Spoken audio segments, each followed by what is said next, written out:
duck down. You want to duck, just go over there and get onto the bench and stay there. You play to win the game. My message for the fans, we're all frustrated with where we are right now.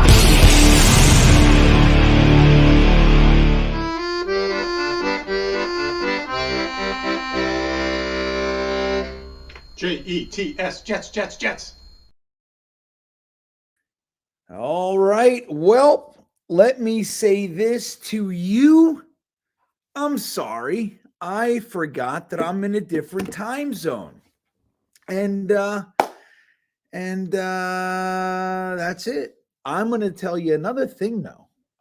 Not 5 minutes ago, I was completely passed out.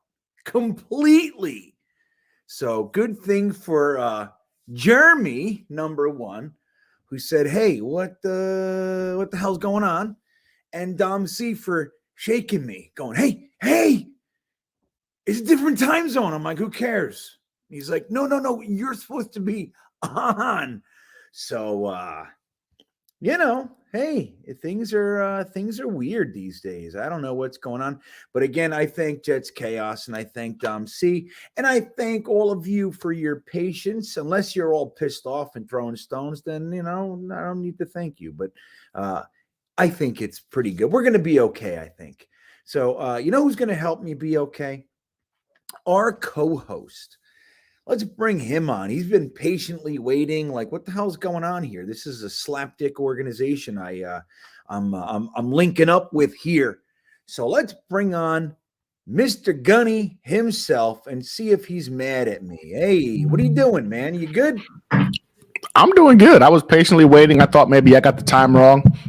This is your show, GreenBean. So we wait on you. We wait on you. We were early. You weren't late. We were early. Oh, well, thank you. Technically speaking, I'm 45 minutes early. You know what I mean? So, you guys are all hanging out way, or I don't know what you're doing here. So this is pretty good. Well, thank you, Gunny. I appreciate it, man. Look, we've been down here in Mobile, running around, doing all sorts of things. And I just said to Dom a little while ago, I said, you know what I want to do, Dom? I want to take a nap, dude, like nobody's business. I'm going to take these off. I want to take these. Like, let's take naps. And it happened like this. Poof. Like, holy shit, I'm late for the show. So, now here we are. I know Watu-K's here with us. You guys know New York Sports, Wicker Media. As I said, Jets Chaos. Let me bring Jeremy on real quick and see how he was feeling during that. Like, did you realize what was going on? Let me say hello to Jeremy real fast and say thank you. Jeremy, thank you, number one. But sure. Did you kind of put two and two together, or were you like, I don't know what's happening? Is everybody dead? Yeah, well, what happened was in the private chat, Gunny was like, what's going on? Am I in the right place? And because we saw a black screen. So I said, because there was no way for me to know that they were on. And Watu-K answered. And so I knew we were all good because we were all three were there. And I don't know if one of them told me or something, but I said, I should probably text them. Like, so I texted you, GreenBean, and I didn't get an answer. And then I said, okay, let me text Dom because maybe you're struggling with the computer or something. And once I texted Dom, that seemed to solve the problem. So, well, hey. You're one of those things I call a true friend. So thank you. I had my alarm set. I think my alarm just went off like two minutes ago, like when I was doing the intro. So I would just be going, I was going to take a shower. I was going to do all sorts of shit. I would have came on here, it would have been nobody. I'm like, where is everybody? Why is everybody hating me? The show must go on. The show must go on. Indeed, it must. So, Jeremy, thank you, man, and we'll bring you on throughout the show. But without you, I'm not here, and I look like a complete asshole. So, thank you, my friend. Yeah, I got your back, bro. All right, thank you. There he goes, Jets Chaos.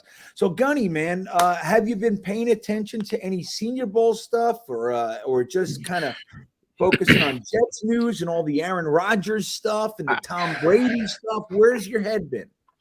I've been patiently waiting to hear that Aaron Rodgers is a New York Jet. since we found out it was actually a possibility. I've been getting the majority of my Senior Bowl news coming from Dom.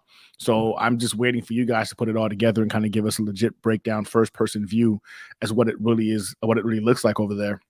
But for me, it's been pretty much about, Aaron Rodgers. I wake up every morning waiting to see it pop up. Hasn't happened yet. We did get some great news, though, yesterday. It's officially over. Tom Brady is, I think, for the time being, out of the NFL. So that was wonderful news yesterday. Very, very wonderful news. Yeah, well, he's accepted that offer with I forget what is it, Fox maybe? Yeah, $30 million a year or something like that. 30 million. That's nothing. How'd they get Chump him change. so cheap? Chump change. Right, man. So yeah, man. The Tom Brady era is over. You know what makes me really happy, Gunny? And you and I touched on this, but we'll reiterate it now because it's official. What makes me really happy is that guy could have left the Patriots. He had 6 rings and 9 appearances for New England. He leaves, separates from Bill Belichick, answers the question, is it Bill Belichick? Is it Tom Brady? Bill Belichick struggling to get in the playoffs. Tom Brady goes down to a brand new team, takes them right to the Super Bowl. He could have just quit and went out on the top. Instead, he chose to stick around. He gets divorced. His wife leaves. You know what I mean? All kinds of stuff. And he just kind of whimpers down the road. I love it. I got to admit, I love it. It's why it made my day yesterday, Green. It was one of those things where, Green, you watch some of the stuff coming on Twitter after the fact, and it was all about how, like, oh man, Tom Brady realizing he doesn't have it anymore, and he's trying to run back to Giselle, and all of these memes came out, how she's not taking him back, and how Tom Brady in 6 months lost his family and lost in the first round of the playoffs against the Cowboys. I think personally, it's a beautiful way to see that man go out in shame. And that's probably why he got a discounted rate to go ahead and work for Fox. They were like, now we're offering Super Bowl champion Tom Brady, $50 million a year. That's right. Your bum ass is going to get $30 million a year, losing to the Cowboys in the first round. So right. I could agree with you more. 2 years ago, right? 2 years ago, 48 mil. This guy now, we'll give you 30. I like it. I think you're onto something. I think that's probably what happened. You're like, look, we want you and all, but you're kind of a loser these days. Yeah, you and Todd the Cowboys. You're right. Lost to the Cowboys. So let's say hello to some people in here. Look, Rusty Spooner's in the house. We got Cy Thompson and Jets Forever. Hawk is here alongside of Jets 830. A Fungus Among Us is here. Curly Norman, Kay Yeti. Look at all these guys. And I thank you all for hanging out with us and being patient. Sully's here. My good buddy Harry is here. The hotel, they were all coming to conclusions. It's so funny. They were drawing their own conclusions. And Harry, all it was I was lit. I had Lord of the Rings in my ear, and I was listening. I was like, I was in another world, and that's all. That's all it was. So E Boogie's in the house. He's using some of my emojis for the stream beaners. I think I added as many emojis as I can. Like every time I get, I don't know if it's 5 new members, I can add an emoji. So I think I need, it's either 2 or 3 more stream beaners and I can add more emojis. The last emoji I added is the new Fireman Ed. So I have 2 Fireman Ed emojis. One is like an actual picture of Fireman Ed, like doing something. I think he's quiet in the crowd. And another one, I had this emoji girl from Fiverr draw Fireman Ed. So I have like an animated version of Fireman Ed too. I think, right. So I think that's the one I added last. And I have a whole bunch. I still have like probably 15 something emojis to add. But I can't add them until you guys join. So if you want to see more emojis and you want to have some fun with that, you can join the Stream Beaners by hitting that join button down there. And that's fun. So New York Jets superfans, Jared Patterson was comparable to Linderbaum last year. Not sure how weak that is. Well, you know what? He was kind of the number 2, right? Center last year. Linderbaum was far and away, I think, in most people's minds, the main center last year. But Jared Patterson was right behind him. He chose to stay in school. And this year he's been playing guard, and he has not been kind of thought of in the same way. I still think he's going to go in the top 3 rounds, and I think he's going to be a good player. But he might be a guy that you can get at the top of the 3rd and be delighted. You know what I mean? I think Jared Patterson would be fantastic because he's already proven he's versatile. And he even said Dom C got to interview Jared Patterson, Gunny, and he was asking him about center and guard and everything. He said, well, look, I have 3 years of center tape out there already. So we're trying to get some guard tape out there so I can show you. I mean, it made a lot of sense, right? It did. Shows his versatility. Totally. So I actually like that answer. And we're going to show you guys some interviews tonight. Dom C got to interview somebody that a lot of us like, safety JL Skinner. Dom got some time with him. Who else did we get today? The linebacker. Was it Ivan Pace? I think his name is. Yeah, Ivan Pace. We got to interview him today. So a lot of exciting. Are you back with chicken salad already? Wow, Dom C went to the he's already back. Gitmo Bob is in the house.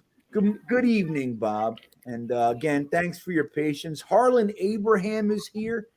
Malone Labi. What does that mean? You know what that means, Gunny? That's something. I feel Malone Labai. No, you don't. No, I have no idea. It means something. It's like an inside thing. There's a group of people that go, all right. Every time they hear it, Malone Labai. Huh. Yeah, no, Lamone Laby or Lobby or Labe, something like that. You guys tell me in the chat, but I don't know if you want to tell me. They're like, no, if you don't know, you don't know, kind of thing. So, again, Rusty Spooner's here. Hank is here, and Mitt Flair. So, all right, I'm going to go ahead and scroll down and catch up. Wow, yeah, I'm way behind. It's Snoopy's here and Jordan Victor.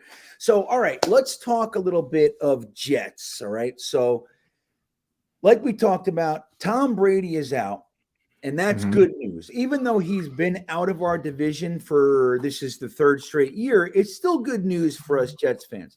But what we're dealing with now is kind of maybe following in the Bucs' footsteps a little bit and kind of buckling down and saying, you know what?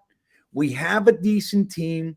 Let's go get a potentially great quarterback and try to put us over the hump and do this thing. So like you mentioned a few minutes ago, we're talking a lot about Aaron Rodgers.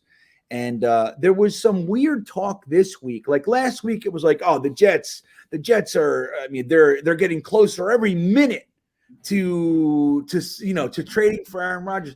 Well, this week, some reports came out that said the Jets might not be able to. Well, there were 2 really. So one said over the last 72 hours, Joe Douglas has told people, which is just so Joe Douglas. That's what he does. Yeah. He just sounds so feasible. So you had that, but then there was a couple reports that I saw that said that number one, there are other teams that are going to be involved in the Aaron Rodgers thing, but that the Jets might not be the team that gets him. So this whole dream, Jets fans, we're a little bit nuts. It's like any player that becomes available. He's ours. That's what we do. We should get him. Like even Dak Prescott, somebody said, the Dak, let's go get Dak. And that's kind of how we are. So we get it. We're a very excitable fan base. But what do you think is real, Gunny? Like, do you think that the Aaron Rodgers thing, we know we have the Saleh Matt LaFleur connection. We know that Zach Wilson and Aaron Rodgers have become friends, and that's Zach's idol and all that kind of stuff.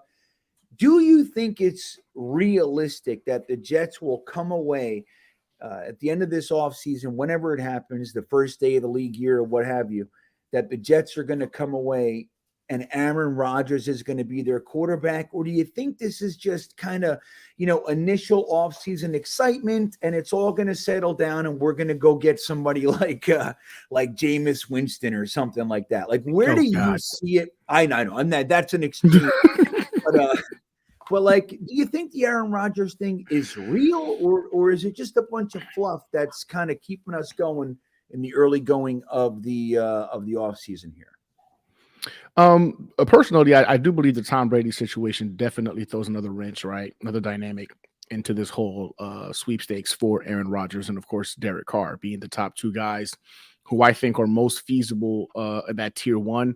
It's Lamar, Rodgers, and Carr of free agent QBs to be acquired this offseason. But I do believe that there's some truth in the fact that the Packers don't want to let Aaron Rodgers go to another NFC team and have to go through Aaron Rodgers to potentially make it through the playoffs or through Aaron Rodgers to get to the NFC Championship game, etc. So I do believe there's some legitimacy to that.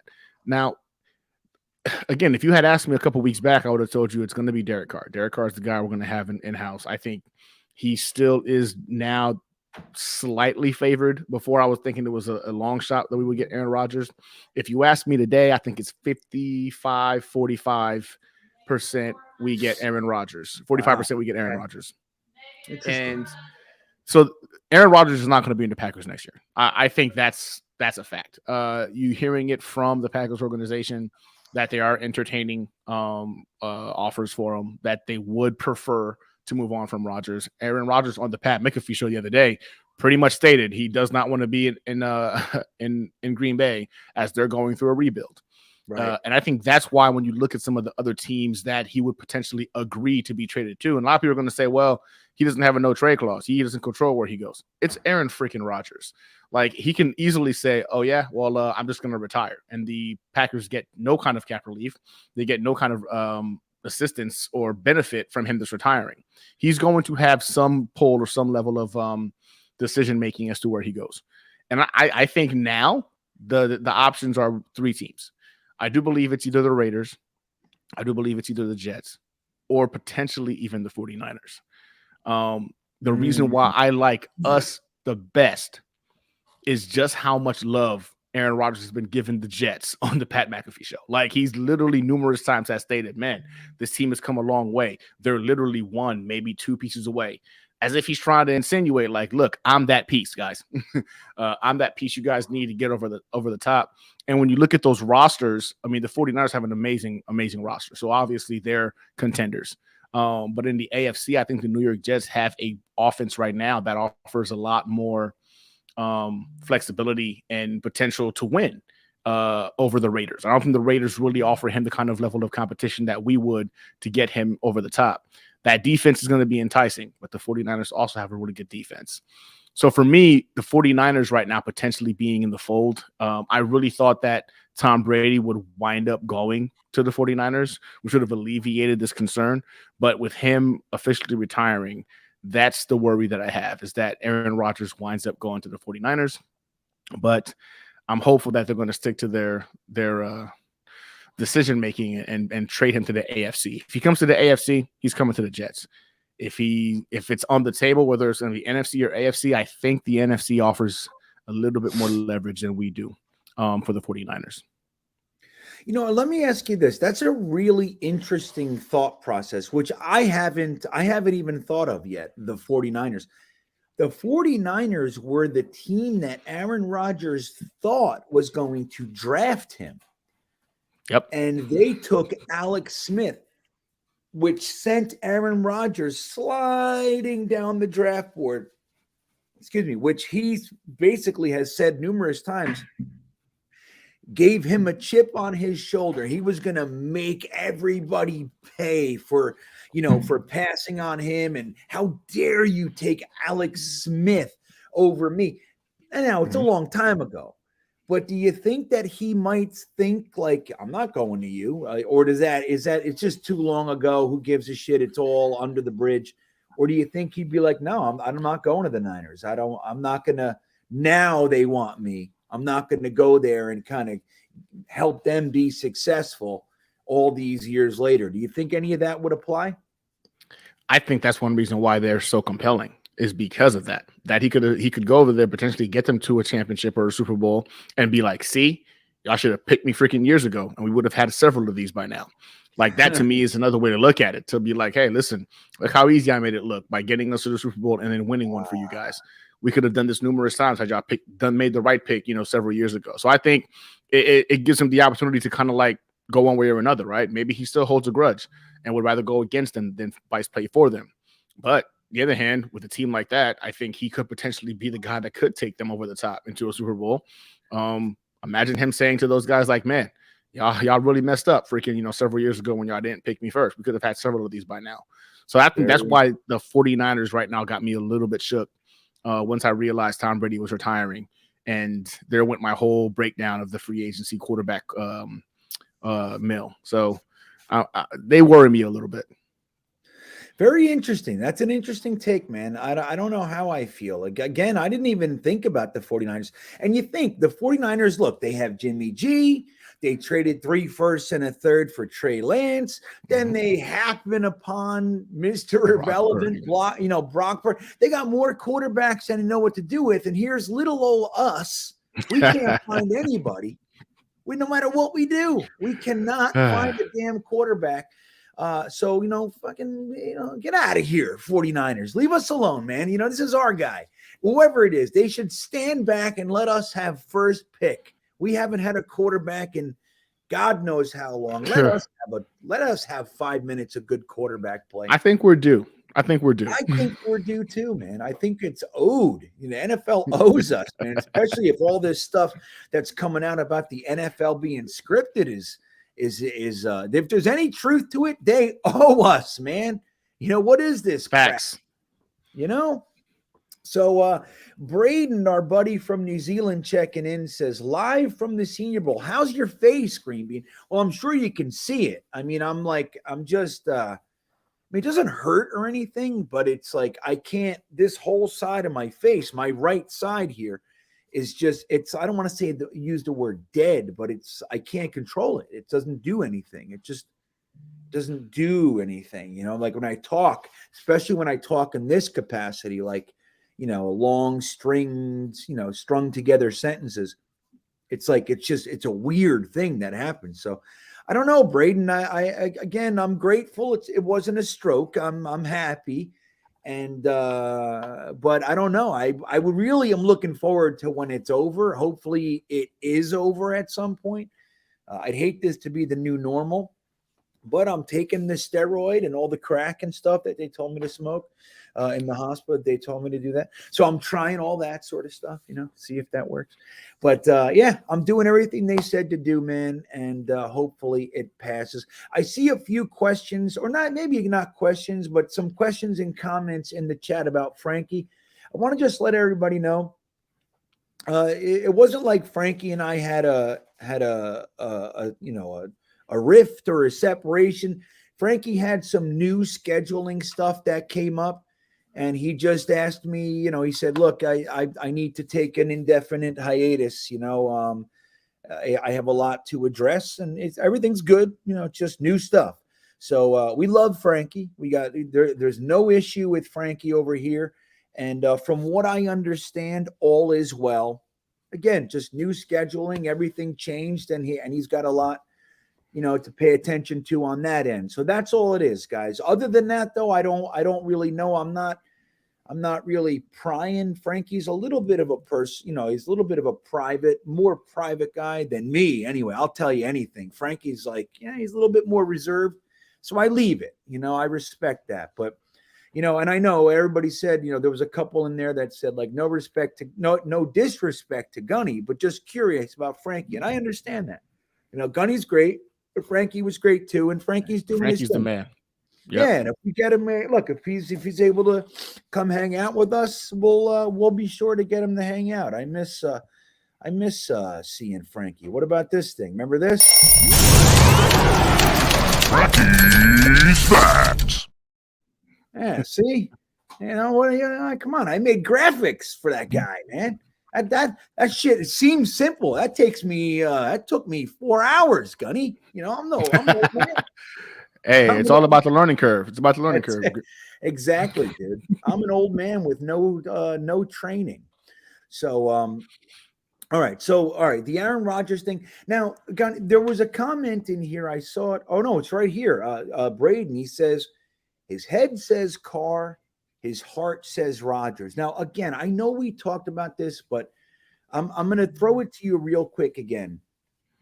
If you had to choose best case scenario for the New York Jets in their current incarnation, the coaches, the players, everything we have, are you choosing Carr or are you choosing Rodgers? If all things are kind of equal as far as what you got to give up and all that jazz.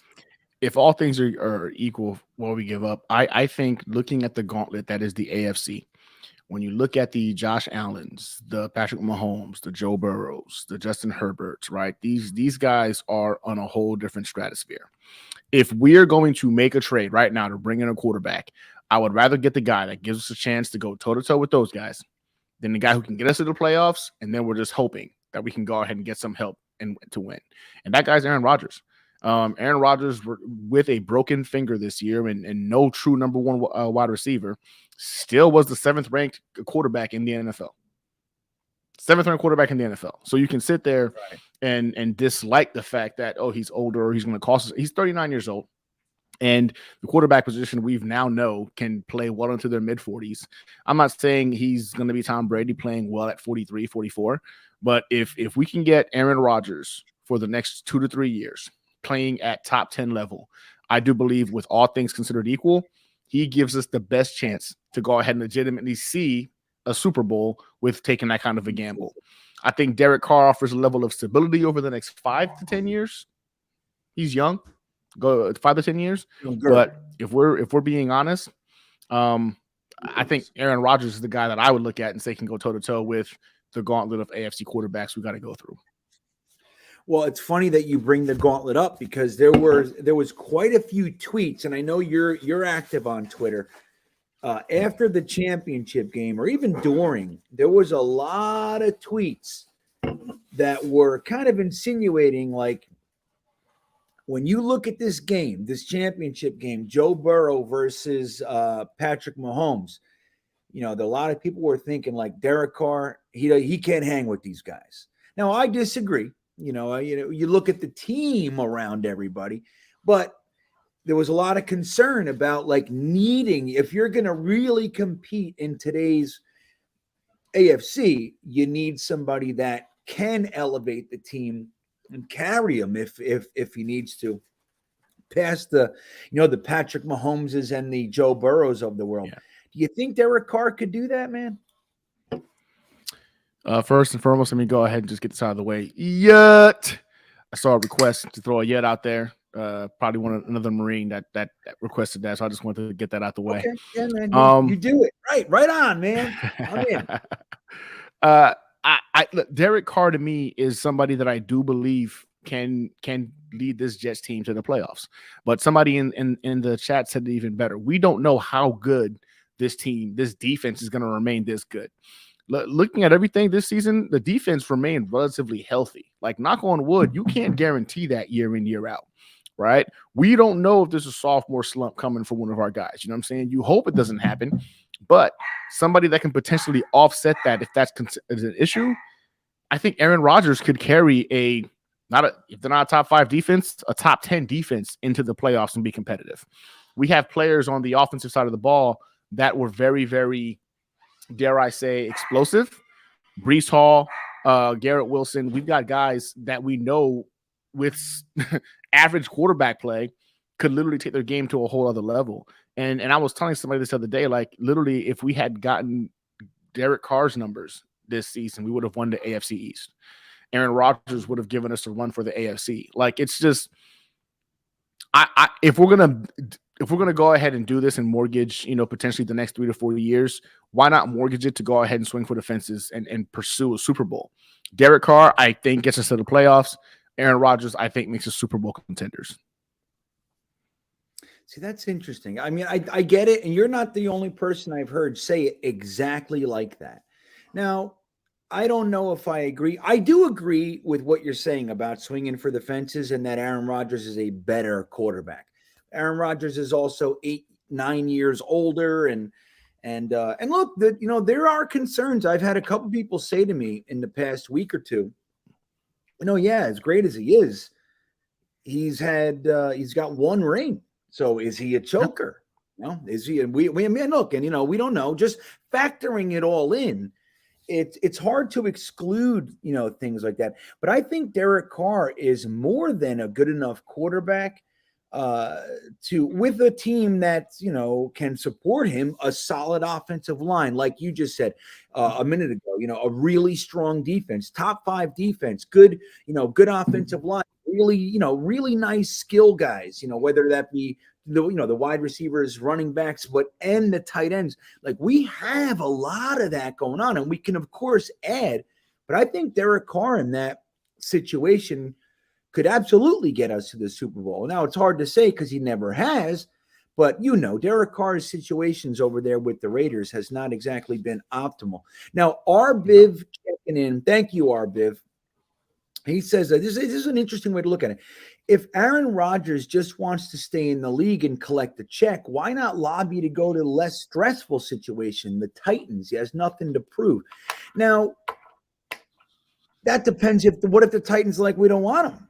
You know what I mean? We don't care. No, maybe they do. Maybe they don't. I don't know. Have you seen? I haven't seen anything linking the Titans to them other than what those articles that say what teams could, those like the top 10 teams that could, but I haven't seen anything really linking the Titans to Aaron Rodgers. But yeah, I mean, the thing is, and there was another comment in here, and I'll dovetail it with this about how did Derek Carr get a no trade clause and Aaron Rodgers didn't. Well, Aaron Rodgers didn't really give a shit about the no trade clause. It was the end of his career, and a lot of his money's guaranteed. It's like, who cares? It's like, it doesn't matter because he's getting it. You know what I mean? It doesn't matter how the chips fall. But he's going to get it. Now, I will tell you guys, Dom C and I were we're at the Senior Bowl. We were able to bend some ears and everything. And we were told by a credible source that the Packers have every intention to do it the way Aaron Rodgers wants to do it. Like, he's a legend, man. Yep. There's no bad blood. They're not trying to screw him. They're not like, screw you. We're going to do, remember when the Eagles, like after the Super Bowl, they chose Wentz, but they weren't going to screw Foles, right? So they said to him, where do you want to go? Where do you want to go? Right. And so the Packers, in a similar way, are going to take care of Aaron Rodgers. So, and I think that's kind of what I thought anyway. But hearing that, getting that, somewhat of a confirmation, I think makes a lot of sense. So what Arbiv is saying is like, well, if Aaron Rodgers just wants to hang out and collect a check, they have a running game. They have some pieces as well over there. But I don't know if they're a better situation for Aaron Rodgers than the New York Jets. Dude, guys, if we had a quarterback this year, like if we had a 65% completion percentage quarterback, we're in the playoffs, and who knows what happens there. We could be considered. We could have made it to the championship game. We could have done all sorts of things, So I don't know how the Jets versus the Titans are viewed in their current state, man. You think I'm off base there, Gunny?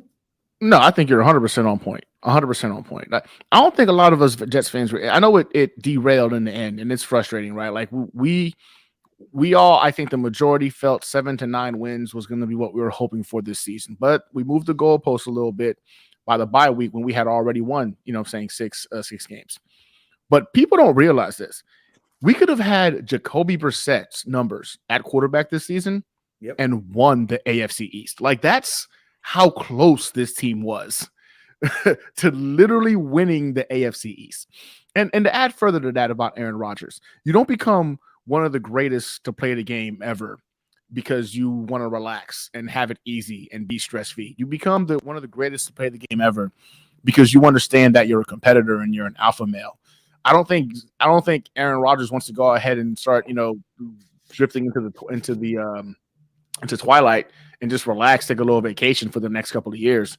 I think if he's going to keep playing, he's playing because he really believes he can go ahead and get one more shot at a ring.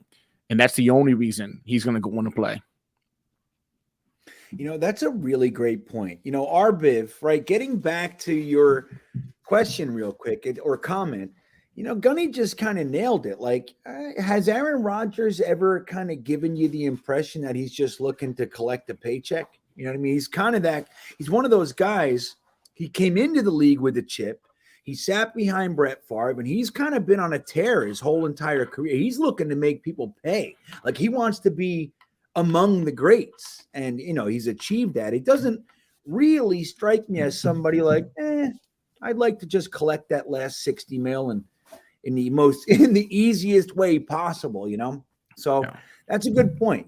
I think Aaron Rodgers would really love, and he said that, I think it was on the McAfee show. He said, look, if I'm going to stay, number one, I don't want to be a part of a rebuild because I want to have a viable option to get a championship. He said, because that's what I'm doing here. If I'm staying, I want to go for another ring, dude. So I think that's a great point. We're getting some comments in there about the scripted. I don't know, and we'll talk about that. And Dom and I will talk. There's this new chip out there, the zebra chip that they were talking about all throughout the Senior Bowl about, and they use the chip to collect stats. And I don't know, man. It makes me nervous. The more chips you put in shit, the more tinkering. You know what I mean? I don't know. It sounds sus. It sounds sus. It does a little bit. Tony Alexio checking in, Mr. Dum Dum. There he is. He says, why isn't anyone interested in Daniel Jones, who was resurrected by Gable? And by Gable, I know you mean Dable, with no receivers and could be our franchise quarterback. Well, here's what I'll say. And Gunny, I'm curious to your answer. I'm going to say it without Gunny and I have not discussed this. I'm going to throw my answer out there, and then I'll hear what Gunny says. Daniel Jones was kind of what we might call a failure before Dable came here. Now, Dable has not here, but came to, the Giants. Dable has some success developing quarterbacks before. Now, namely Josh Allen. Josh Allen was considered a very risky first round pick. He obviously had the arm, he had the legs, he had all the drive, but he was incredibly sloppy. His accuracy was way off. And really a lot of people credit Dable with, and the Bills organization, but Dable being at the front of all that, with kind of creating the Josh Allen thing. Now you look at, Dable leaves, and Josh Allen, while he's still a good quarterback, he kind of leveled off. He went back and he had, some of that sloppy stuff came back. He was losing some games for them. So the thing is, Daniel Jones, while I think he's, he could be a good quarterback, I think it's a lot to do with Dable and how he's managing him and how he's teaching him. And I mean, how many times have you seen on the sideline, Dable just grabs him, screaming at him on the side? Like, not everybody can pull that off and have that land in a way that gets ingested as constructive. You know what I mean? Some people, they either hate him or they cry or whatever. So the thing is, yeah, we could go give him, and Dom was telling me before, he was reading an article there, somebody was saying $40 million somebody's talking about $40 million for Daniel Jones. We can give him $40 million, but we don't have Dable. You know what I mean? Like, yeah, we have Hackett now. That's all well and good, but is Hackett Dable as far as quarterbacks are concerned? So I think Daniel Jones is incredibly risky. He's that, the 1 year thing I don't like 1-year coordinators getting head coaching jobs. I don't like 1-year quarterback coaches getting coordinator jobs. And I don't like 1-year quarterbacks getting huge free agents. I don't like it, man. It's, to me, no, it works every now and then, but to me, it's really, really spooky. And we're the Jets. Like, if we go for that shit, it just doesn't work for us, man. We're bad luck if we get any luck. So anyway, Daniel Jones spooks me. What do you think about it, Gunny? Now, I'll say this. So Daniel Jones is terrifying, GreenBean. Like, you nailed it right on the head. We've seen this dude have one good year against what I think arguably should be the like unanimous coach of the year in Dable. It was impressive to see what he did with that team with so little talent. It's beyond me. That includes Daniel Jones. He elevated that entire roster through a lot of coaching, just pure coaching. I don't know if we have that level of coaching from our offensive coordinator. I don't know if that means Daniel Jones takes a massive step backwards once he comes to, well, he's already there at One Jets Drive, but takes a step backwards when he's playing with in green, vice playing in blue.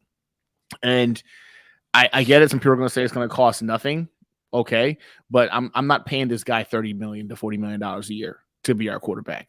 That's insane to me. And I think I heard somebody say it perfectly. There needs to be like a middle class like price point on some like quarterbacks. You shouldn't just be paying these quarterbacks, superstar money when their contract is up because they're a viable starter in the NFL. Yeah, there are 32 starting quarterbacks in the NFL, but let's be honest. There's like 4 to 5 superstars. That doesn't mean everybody should be getting paid $40 million. Daniel Jones scares me. Now, if we're talking about we miss on Derek Carr, we miss on Aaron Rodgers, the Lamar Jackson thing is got the window, and he's in tier 2 now. In that tier 2 option, I mean, Daniel Jones, Jacoby Brissett, you know what I'm saying? Like Jimmy Garoppolo, you're kind of in that same bucket of options. Then I would consider it, but I do not want if that happens though. I do believe we failed in the offseason in terms of our quarterback search. I'm sorry at this point with all the hype from the GM, the coach, the owner, them blatantly going out there saying, "Hey, we're gonna get a quarterback in this day." If you bring in Jimmy G or Daniel Jones or Jacoby Brissett, you failed. You failed in your attempt to bring in a quarterback that's going to make us legitimate, and that to me is where I stand on that. Daniel Jones is not somebody I'd be looking at as like tier 1 option. Yeah. Now you added Jimmy G to that mix. I happen to consider, even though I don't want him because of the injury thing, right?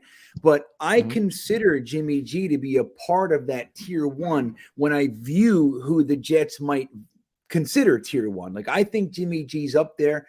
The injury thing, again, I don't want him. But so where do you put like Daniel Jones is outside of tier 1, but who else is in tier 1 for you? Is it only Carr and Rodgers? Is that the whole tier 1, or is there anybody else in there that you think could, would also be a success if we got him? Lamar Jackson. That the tier 1 is Carr, Rodgers, Lamar Jackson. And Lamar Jackson is like that 1% chance because they've already said all the right things. But you've seen that, Lamar Jackson is sticking to what he wants. And I don't know. You can just kind of see there's a rift. Even like Ravens fans that do Ravens content are like, he might not be playing here next year. So there's already a little bit of discontent or disbelief that he might even be a Raven. But the tier 1 for me are those 3 guys. And some people are going to say, well, he hasn't played, a full 16 games or 17 games. Okay, cool. He's going to give you 12. And 12 is enough to get into the playoffs, get healthy, and come back in the playoffs. Right. So, and I don't know. I think when it comes to Lamar Jackson, there's some people that don't want him because of the fact that his style of play is dangerous. But who else do they have on the Ravens that can take the burden off of his shoulders? When you look at it, it's him and Mark Andrews. So on this roster, he'd have, a tight end 1, tight end 2. He'd have wide receiver 1, wide receiver 2. He'd have a running backs 1, 2, and 3. He has options to get the ball out of his hands to protect his body. So we could see him give us 16, 17 games, just like his MVP season. So for me, those are my tier 1 guys. Everybody else, well, tier 2 is Jimmy, Jacoby Brissett, Gardner Minshew, God help us, Baker Mayfield. And if we fall outside of that, then just keep what we have in Mike White, Zach Wilson, and just promote Strevler to QB3. Right. Well, that's an interesting. I have removed Lamar Jackson from my thought process. So that was good. You just surprised me with that one, oddly enough. The Lamar Jackson, obviously, John Harbaugh has come out and said 200% he's our quarterback next year. Doesn't mean anything, though. I mean, we saw it last year with the Titans. Said, look, A.J. Brown is not on the trading block. Stop it.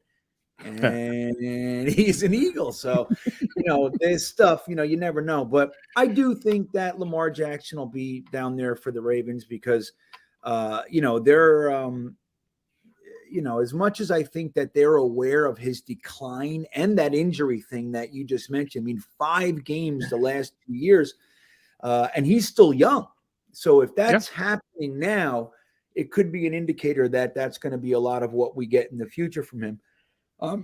But I don't know, man. I think he'll be a Raven, no matter how you slice it. I think, when the Ravens look around and we have him. Like, why are we gonna let him go? I don't know. That's just what I think. But it's Snoopy checking in, about Carr. We're talking about Carr versus Rodgers and Lamar Jackson versus Jacoby Brissett and Daniel Jones and everything. Well, it's Snoopy. Let me just point out something. Like, I'm with you on that stuff, and that has to be factored in, right? But just as an example, last year the Raiders made the playoffs, right, in 2021. Now, he had the 26th overall defense in the NFL. So they make the playoffs, plus they have the John Gruden thing.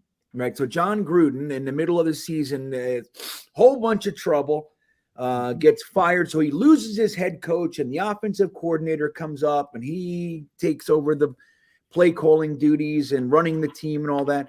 And then, in addition to that, one of his main wide receivers, Henry Ruggs, gets a DUI, kills somebody, and ends up going to jail. And all. So there's a lot there, man. Like, 26th ranked defense, head coach, embarrassingly, ripped from the team, main wide receiver,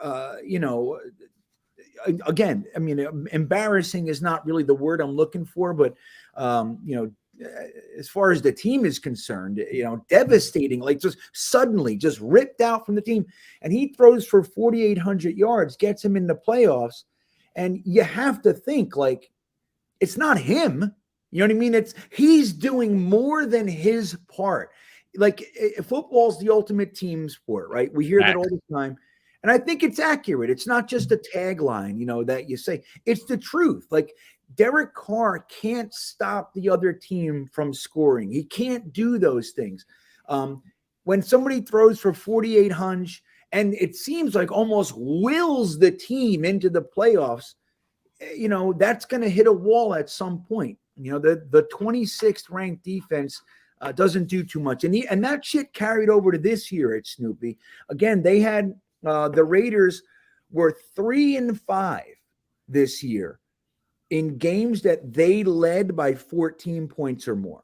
3-5. So they lost 5 games that they were up by at least 14 points. What does that tell you? Is that Derek Carr losing those games?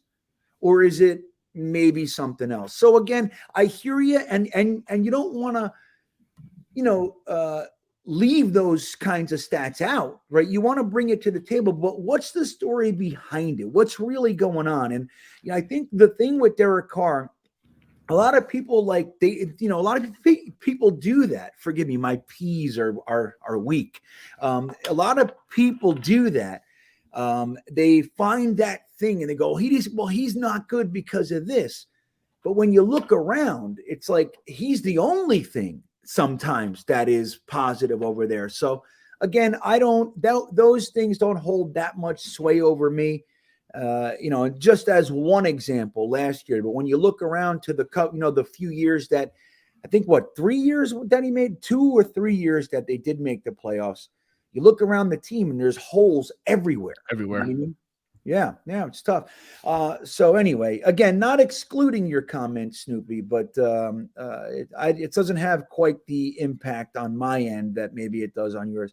BG the Kid checking in. Thank you, buddy. He says, GreenBean, you want Aaron Rodgers for at least a first or Carr for less? Well, let me tell you, dude, I don't even know if I prefer Aaron Rodgers if all things are equal. I go back and forth. Like I really, really do. And I put out in my podcast this week, the Jets Pod 102, I talk about it.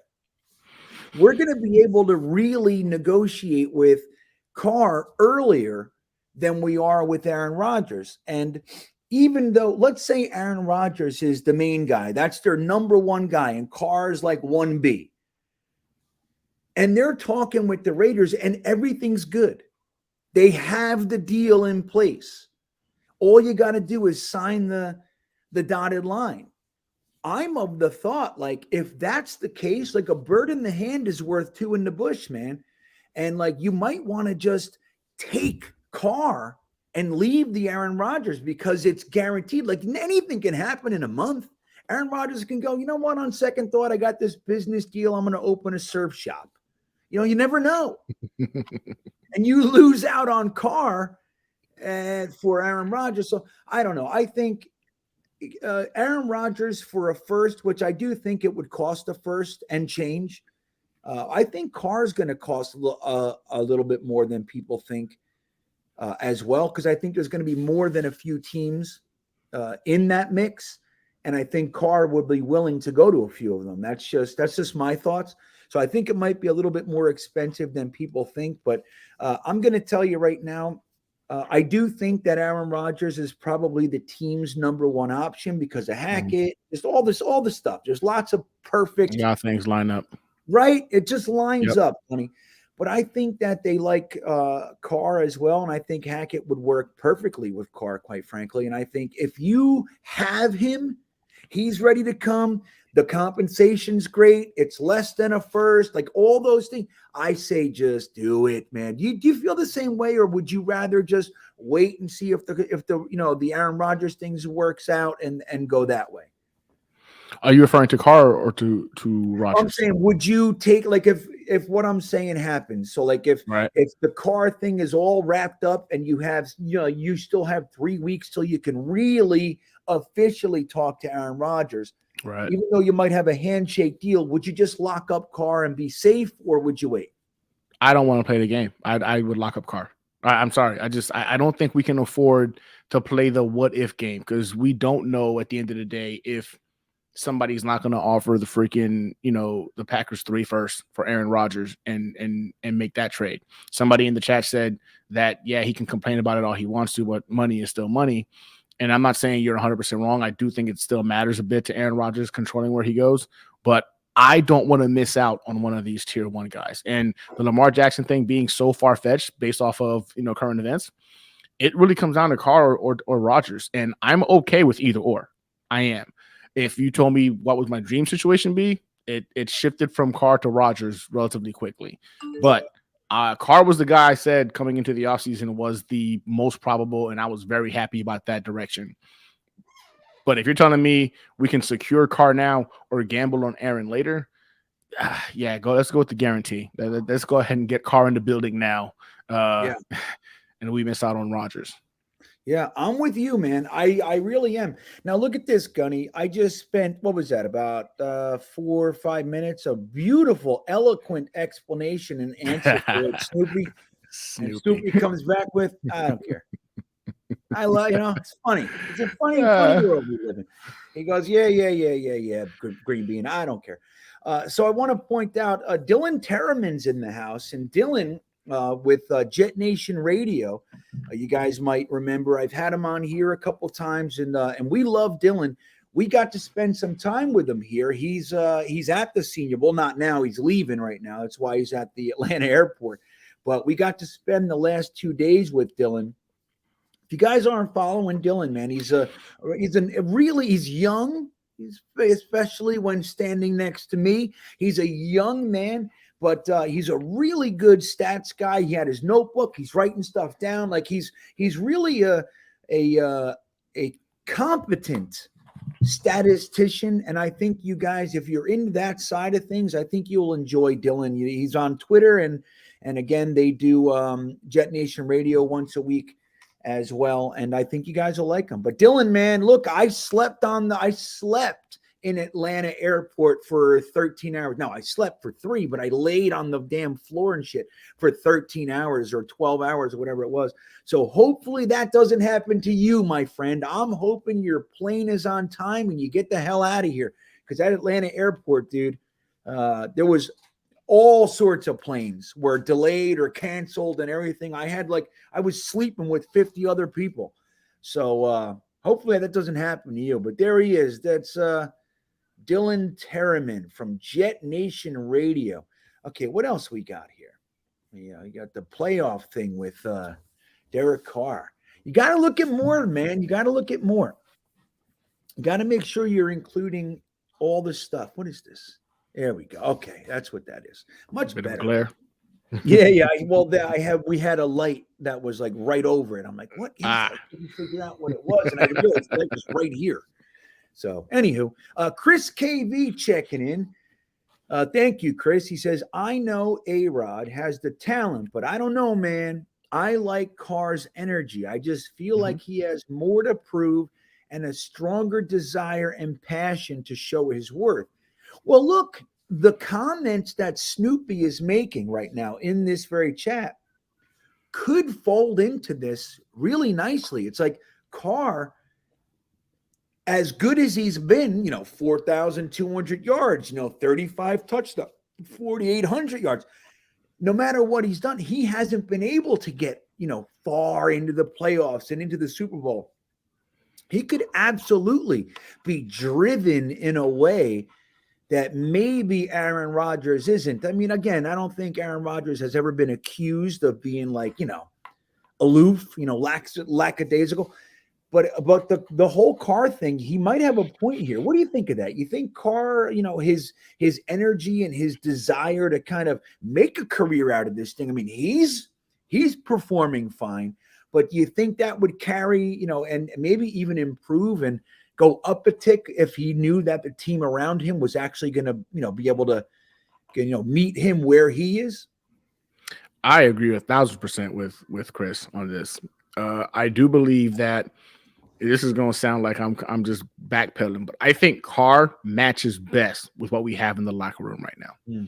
I think Derek Carr coming into this Jets locker room is going to be an immediate mesh. It's going to work well. The guy is very passionate. Some people would say he's a little too emotional, but you saw him putting everything out that he had for an Oakland team, where you're hearing now in hindsight, there was a lot of disconnect between him and the coach, and there was a lot of disagreements, lack of trust, and Derek Carr just wanted to go out there and win, knowing darn well, chances are he would not be here this following season because he was being worked out of the building. And for me, that shows this is a guy that has a lot to prove. He still wants to prove it. He's 31 years old, I believe, 31 years old. He's still in his prime right now. And I'm agree with Chris, man. I think so too. Now, on the other hand, is him being that passionate and putting his emotions, on his sleeve like that going to hurt him in this New York market? We all know Jets Twitter is savage. Jets Nation is not very forgiving. No. Our beat writers are relentless. So there is some concern that maybe, he comes in here and then we break him. He has a bad game, we go off and we break him. But I'd rather bet on the guy that seems to really be passionate about the game of football and really wants to prove his worth than somebody who doesn't show it, right? Now, Aaron Rodgers, we already know what he's capable of. We know what he's able to do. But like Chris said, we all know A-Rod has the talent. But one thing I am worried about Aaron Rodgers is, what if he comes in year one, wins us a Super Bowl, and he's like, okay, cool, I'm done, right? And he decides to leave. Would you be okay with that? Would you? 100%, 1,000%. I would just be honest. If Aaron Rodgers came here, won a Super Bowl year one, all right, big dog, you can leave. You can retire. We appreciate your services. And yeah, it would have probably cost us a couple years worth of picks. But that's a Super Bowl in our lifetime that we all get to be really excited about. Right. But I think in terms of consistency, I think Derek Carr does bring that to the table. I think if Derek Carr comes in here, he'd be that guy that would potentially be here for the next 5 to 6 years. And I do believe with Derek Carr, we're making playoff runs. I don't know. I don't know if it's Derek Carr versus Patrick Mahomes, Derek Carr versus Joe Burrow. Then I start to hesitate, like, those guys are elite. Those guys are next level. Whereas I still feel Aaron Rodgers, although not to the peak that he once was, can still throw punches with those guys. Yeah. I just don't know if Derek Carr can. Yeah. Well, the good news is that, and that it's a viable concern. I mean, really, these conversations. The good news is it's really Sauce Gardner and DJ Reed that got to go against, Burrow or Mahomes and all that. This is true.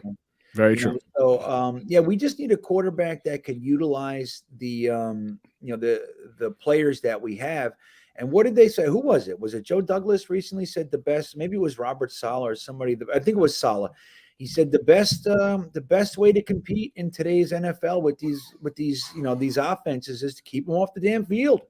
Keep them off the field. And I like that, man. I mean, look, there's an argument to be made, like the run heavy, the ground and pound, that shit's in the past. And I buy into that to some extent. I really do. But I also think that you need to have that complementary running game. Not only to free up the pass, like we saw it, we were one dimensional, so they were able to kind of take that away from us, and then it became more and more difficult to get anything done. But even in addition to that, you do want 6+ minute drives, man. You want to give your defense time to breathe, and you want to keep their damn offense off the field. For more than a minute and 80 seconds, a minute and 40 seconds, 2 minutes and 20 seconds. But I think it's still very, very important. And I mean, as far as what Chris is saying here, here's the thing. Looking at a comment like this, one of the concerns about Derek Carr is that he's kind of soft, so he has that energy and all that stuff, but that's one of the concerns. Truth be told, Gunny, it's one of the concerns that I actually view as a legitimate concern. Like Derek Carr, I mean, he's been known to cry on the field. He's been known to cry. Emotional guy. Right? He's an emotional guy, which is fine. I'm emotional. I cry. Yeah. I'm an emotional guy. But New York, it's a different beast. Right. Now, it could go either way. Maybe the New York media sees that and goes, hey, I like it touched. Maybe I like this guy. Maybe I don't want to rip him to shreds. Now, I don't know. But, come on, GreenBean, stop it. I know. I'm reaching. That is wishful. That's what's You're called giving them too much credit. Yeah. So I don't know. But so that's one of those concerns that I think, when people talk about that, I go, yeah, okay, I hear you. Like the playoff thing, the 7 games in 9 years of under 35 degrees, like that shit doesn't even spook me in the least. No. The soft thing, I think Aaron Rodgers would literally tell our media go fuck themselves. Yep, 100%. And not care about doing it too. And not give a shit what they write in response to that. He's like, I don't care. I don't care what you write, Rich Cimini or whoever it might be. But Derek Carr just might. He might care. When I said Derek Carr is a perfect fit for this locker room, he's a good fit for this locker room. But Aaron Rodgers is a perfect fit for New York. Two different type of individuals in that sense. Aaron Rodgers, I think, could scoff at any beat writer, any Jets Twitter, Jets Nation. Hell, he might come for us himself because the dude just doesn't give a shit. Like he's Aaron Rodgers. He doesn't care now in Green Bay. You know what I'm saying? So, and those are some of the nicest people he'll ever encounter. Imagine being provoked by New York to go ahead and really kind of come out of his shell. So, but I agree. I do worry about the sensitivity of a Derek Carr. Because I see a couple of games that he's not performing to his best, and we're paying him that money. We brought him in here to be the guy. And again, we're a very educated fan base. This is why I love like Jets fans, just because we may be very biased in the directions we go when it comes to certain things, but 8 out of 10 times we're a very educated fan base, and we are very impatient. So I don't know if Derek Carr is built for that.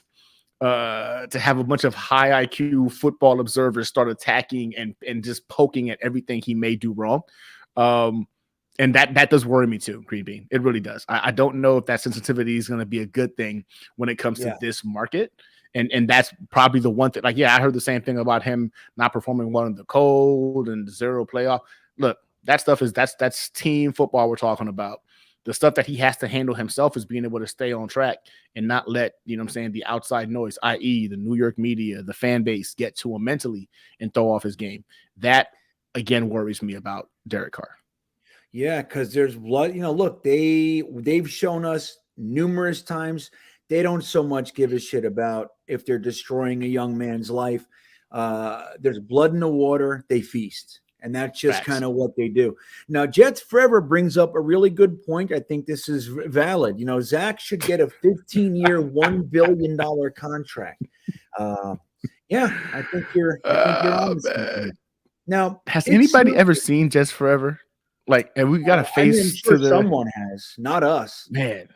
I mean, Jets Forever could literally be Jeremy. And I would be. You know what I mean? Literally. I'm not saying it is Jeremy. Jeremy's like, no.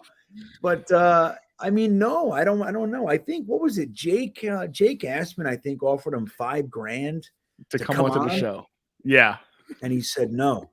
So Jets Forever, he's doing okay. That's what that means. Jets Forever is probably like a 76-year-old grandma. You know what I mean? Something like that. That just loves to see us get riled up. That's all she cares about. What? I'm going to piss these guys off. That's what I'm so it's Snoopy checking back in. All right. And he said, now I'm going to answer this question. He says, if Carr is the fantastic quarterback, why would Las Vegas be trading or releasing him? Proof is in the pudding. Well, I broke this down in some detail in my podcast this week too, Snoopy, but I'll touch on it here.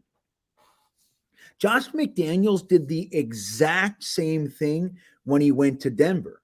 I mean, he went to Denver. Jay Cutler he just finished his third year. He had 4,500 yards, and his first order of business was to get him out of there. Now, Jay Cutler was known as a little bit of a butthole, and he kind of had an edge to him, but who cares? That's fine. Josh McDaniels came over here, to Denver, and he wanted to bring Matt Castle from the Patriots. That deal fell through. So rather than, okay, you can't get your quarterback, keep Jay Cutler, he still traded Jay Cutler to the Bears for Kyle Orton and 2 firsts and some other stuff. But guess what he did with those firsts? He didn't he drafted defensive end Ayers.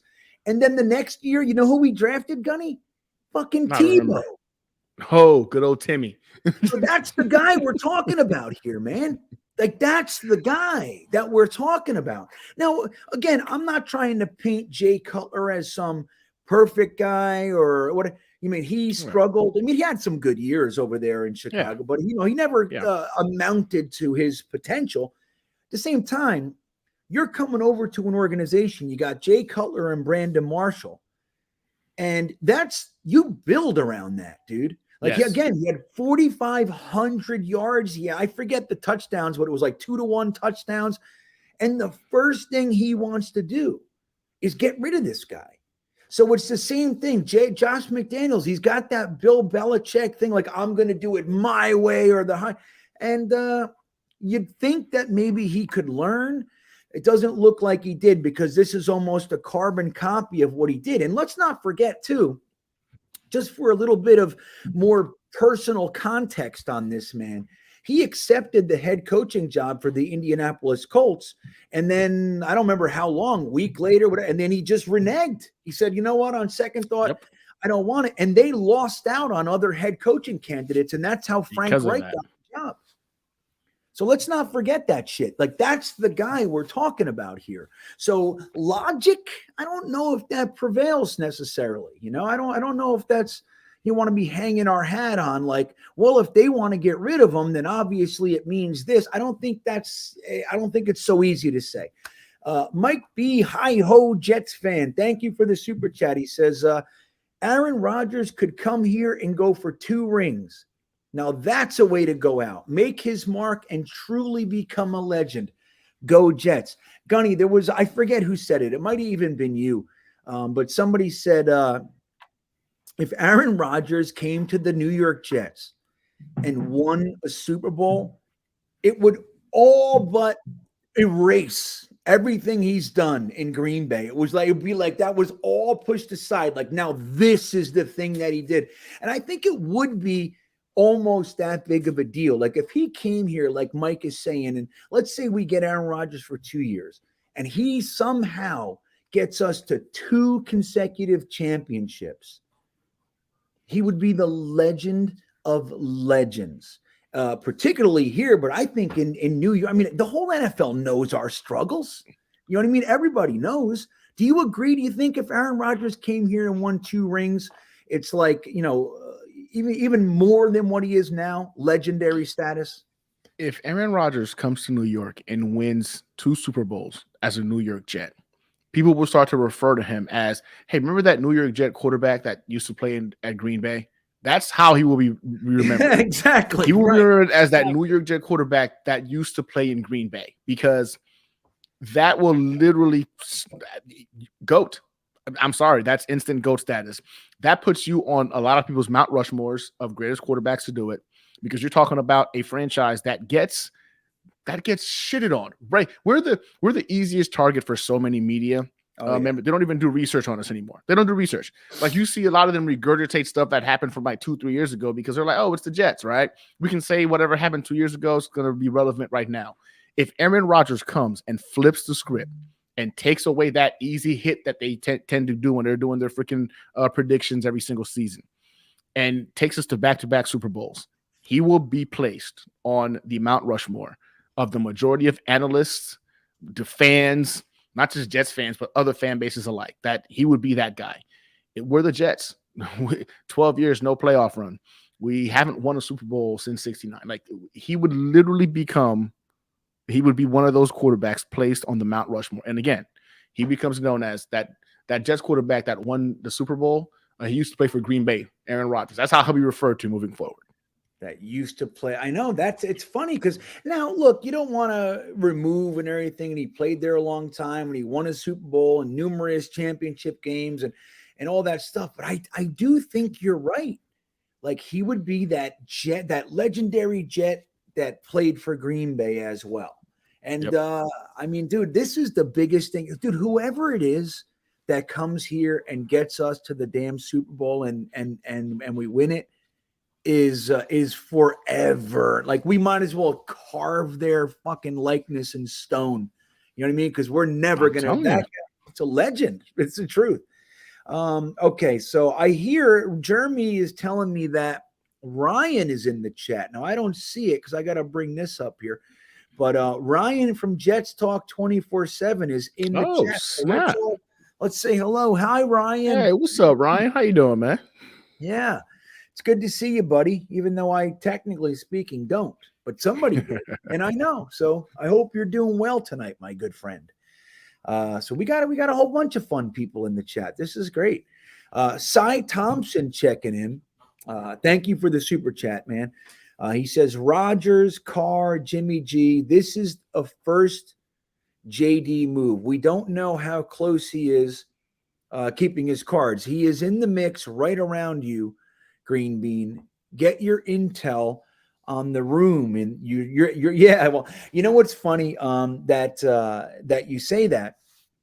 We saw Phil Savage today, Dom and I. You know, we weren't really. I got some pictures. Maybe I'll show you guys. But he was far enough away. We couldn't be like, hey, you know, come over here and talk to me. But we did learn that Joe Douglas and Rex Hogan were down here, but they weren't where we were. We were in the stadium watching the practices. They were doing they were like in the convention center doing, interviews and all that kind of stuff. But what I was told, Cy Thompson, is that they wanted to talk about, the prospects and the draft and all that. And all anybody was asking them was about the quarterback. That's it. They couldn't get around it. You know, they're it's really good, but if we look at these guys, we're bringing an offensive lineman.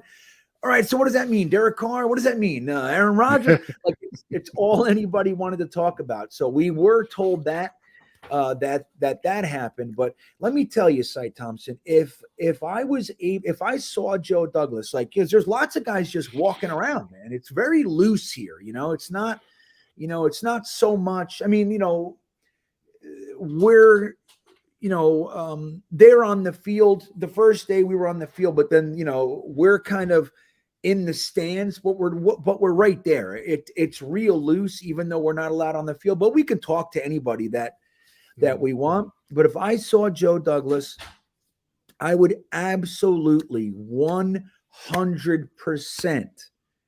ask him some stuff. Gunny, if you had an opportunity, if you saw Joe Douglas, you got a minute. What's the question you're asking him? Can you think of one off the top of your head? What made you go for Sauce Gardner over a premier edge rusher, knowing that was the primary need for this defense? Because to me, that was not only gutsy, but now a brilliant move to have been made. So I want to know what was going through his head when making that decision. Interesting, man. That's a great question, right? I mean, like, was it just that you had him as leaps and bounds the best player or something like that? Because I felt the same way, man. As a matter of fact, let me show you guys. I'll do it. Let me show you guys. Let me see this Sauce. Yeah, here it is. Oh no, that's not it. Wait a minute. Hold on. I'm going to show you guys just so you can see that I say when I'm right and I'll say when I'm wrong. And it's funny for Ryan, if Ryan's still in here, Ryan's the one guy that was totally psyched about this. And me and Matt, I mean, I almost lost my composure. Matt held it together, but both of us, this is our reaction when we drafted Sauce Gardner. I was watching this. Dude, I was 100% convinced that we were getting an edge rusher up there. Like, it didn't even like when people would say, "Oh, we'll draft Sauce," I was like, "Get that fuck out of here!" It's never in a million years. And when they said Sauce Gardner, I couldn't believe it. Now, again, I liked the player. Didn't have no problem with the player. And now I'm I'm delighted right now. But at the time, I wanted Sauce. I actually did several mock drafts where I got him, and I was all kinds of pumped. I just never thought in a million years the Jets would do it. I'm like, man, it'd be great, but there's no way they're going to do it. Like, edge is the need. So when it happened, I lost my shit. I was ecstatic. Amazing. Yeah. See, okay. Well, let's listen. You were ecstatic. Ryan was delighted. Let's see how I reacted here, everybody. With the fourth pick in the 2022 NFL Draft, the New York Jets select Sauce Gardner. Holy Wow. Look at me. It's misty here. I can't believe it. I am shocked. Gave me a damn heart attack. I'm shocked. Wow. I really am. Dude, I love it. Ryan goes, dude, I love it. Now me, I'm like, I literally went like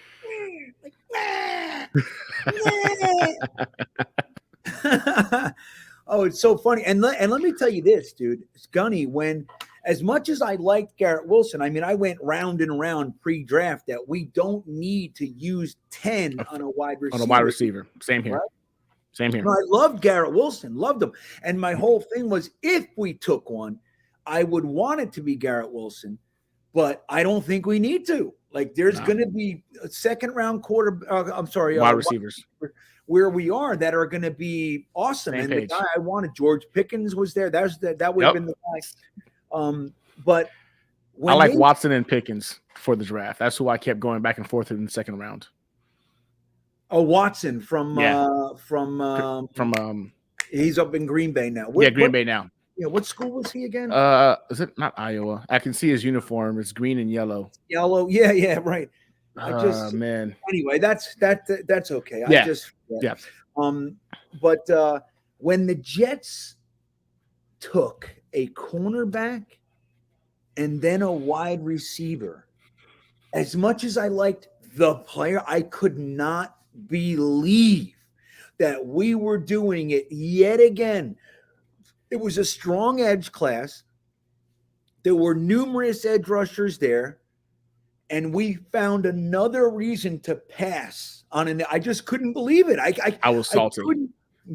I couldn't. My reaction that you had for the Sauce pick was the one I had for the Garrett Wilson pick at number 10. I was like, what the we're doing? I thought we were going to go Sauce, and it was going to be either Karlaftis or JJ, whoever was available. Yeah. And we passed and we went with Wilson. And I was like, are you what? I lost my mind when at number 10, we didn't go edge rusher. Then I thought, we blew the draft. We blew the draft because now we're not going to get an edge rusher. Right. Now, let me tell you this, and I'm sure, sharing that you had those feelings, you're probably going to have a similar experience as I did. But when 26 came around, we traded up and got Jermaine Johnson. I was like, okay, our GM is a fucking genius. Like, yes. Right? In my head, I was like, how the fuck did Jermaine Johnson drop that much? Right? And how the hell did freaking Joe know it was going to happen? I never saw that. I thought like he'd be gone within the top 15. Totally. And when I saw us go for Garrett Wilson, I thought to myself, I literally jumped on and started doing research on second and third round edge rushers. Like, oh my God, who can we try to salvage this draft with? But the Jermaine Johnson pick, man, I screamed like a little. I can't even be. I screamed like a little bitch. I was so excited. I hit a high note that I didn't know I could hit. Yeah. It's like, okay, well, maybe they liked Boye Mafe that much. And that's what I thought. Bowl. Yep. Yeah, totally. I mean, there were guys I liked, but right. Yeah. There was definitely a top tier, Yes. So this is my reaction. Well, Ryan, Matt, and myself, obviously. I don't even know what I did here, but I was disappointed because, again, loved Garrett Wilson, but I wanted that edge rusher. Karlaftis and Jermaine Johnson were still sitting there.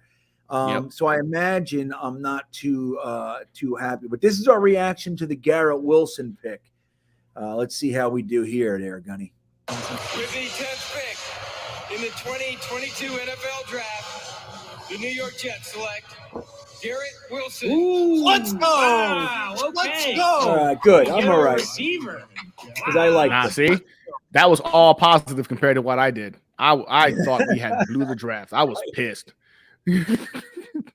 Oh, that's funny, man. I thought I was going to be a little bit worse there. I'm proud of myself. Because I did like. Okay. Yeah, but it was just the need aspect of needing that edge rusher. But man, you maintained your composure really well. I'm glad I was on camera for that draft. Yeah. Now let me show you this. Here's one where we did not maintain our composure. Now I was happy, but I was blown away.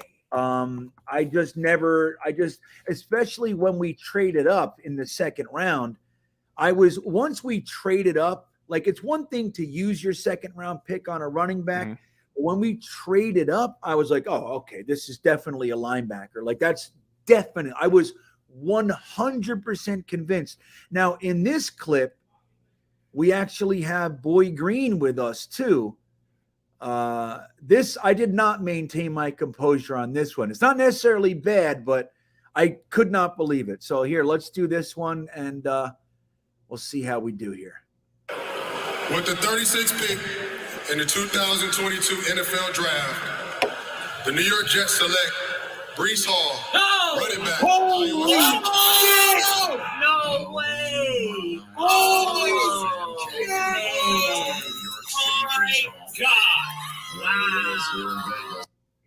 I thought it was going to be. Was Nakobe Dean still on the board at that time? It was Nakobe Dean. I thought Nakobe Dean was going to be that guy. Me too. And believe it or not, I knew Breece Hall was the best running back in the draft. I knew he was that guy. I didn't think for a second we had a shot at him. Didn't think for a second. But making that move, I was sitting there like, man, they're not going off of just need. They're going off of like, okay, this is the difference-making playmaker. Our offense was stagnant. I loved the pick, but like, I don't think I know anybody that saw it coming. I didn't see that coming at all. Yeah, because we talked about it and we knew that it was like possible, right? Mm-hmm. But I don't think too many of us thought it was realistic. Yeah. You know what I mean? And then especially when we trade, like for me anyway, when we traded up, I'm like, oh, we're not going to trade up No, for a running. no. Nope. But and I then swore it was going to be N'Kobe Dean. Yep, me too. And I was blown away that we didn't even take a linebacker in the whole. I was like, what? What's happening? Yeah. That But threw me for a loop too. Yeah, it makes sense. Again, that first round, especially followed by Brees, is just, I mean, it's one of the best little sections of a draft that we've ever had. I mean, obviously you have the 2000 draft with the 4 firsts. You have 2006 with the Brickashaw and Mangold. We had a few moments, but this one was arguably the best of all. I mean, look at the level of output that Sauce Gardner and Garrett Wilson give you. And then Jermaine Johnson, dude, he's only a bad year by comparison to them. Like if this guy, all through the McCagnon years or Idzik, if we had Jermaine Johnson's number, we'd be like, all right, he's going to be great. We'd be psyched about him in normal years. But, and then. But Brees Hall, Garrett Wilson, Sauce Gardner just played at elite levels. So we looked at Jermaine Johnson like, okay, well, hopefully next year you show us something, even though he had a good year for a rookie edge rusher. He did. He was good, man. And he showed his speed. I'm really excited about Jermaine Johnson. And look, he might never be, that 15-plus sack guy. Maybe he is. I don't know. But I still think he's going to be a major cog in what we're doing. Especially, look, if we can get, and we're looking at some guys here at the Senior Bowl, like, some of these defensive tackles. And if we can get a nice big defensive tackle next to Quinnen, and then you have let's say you got Bryce Huff, and just as an example, Bryce Huff and Jermaine Johnson on the outside, the edges, and then and then Byron Young and Quinnen Williams on the inside with rotational guys, Rankins and Michael Clemens and everybody else. We're talking about a young, like really effective defensive line. Explosive defensive line too. Yeah, man. It's exciting times, guys. Exciting times.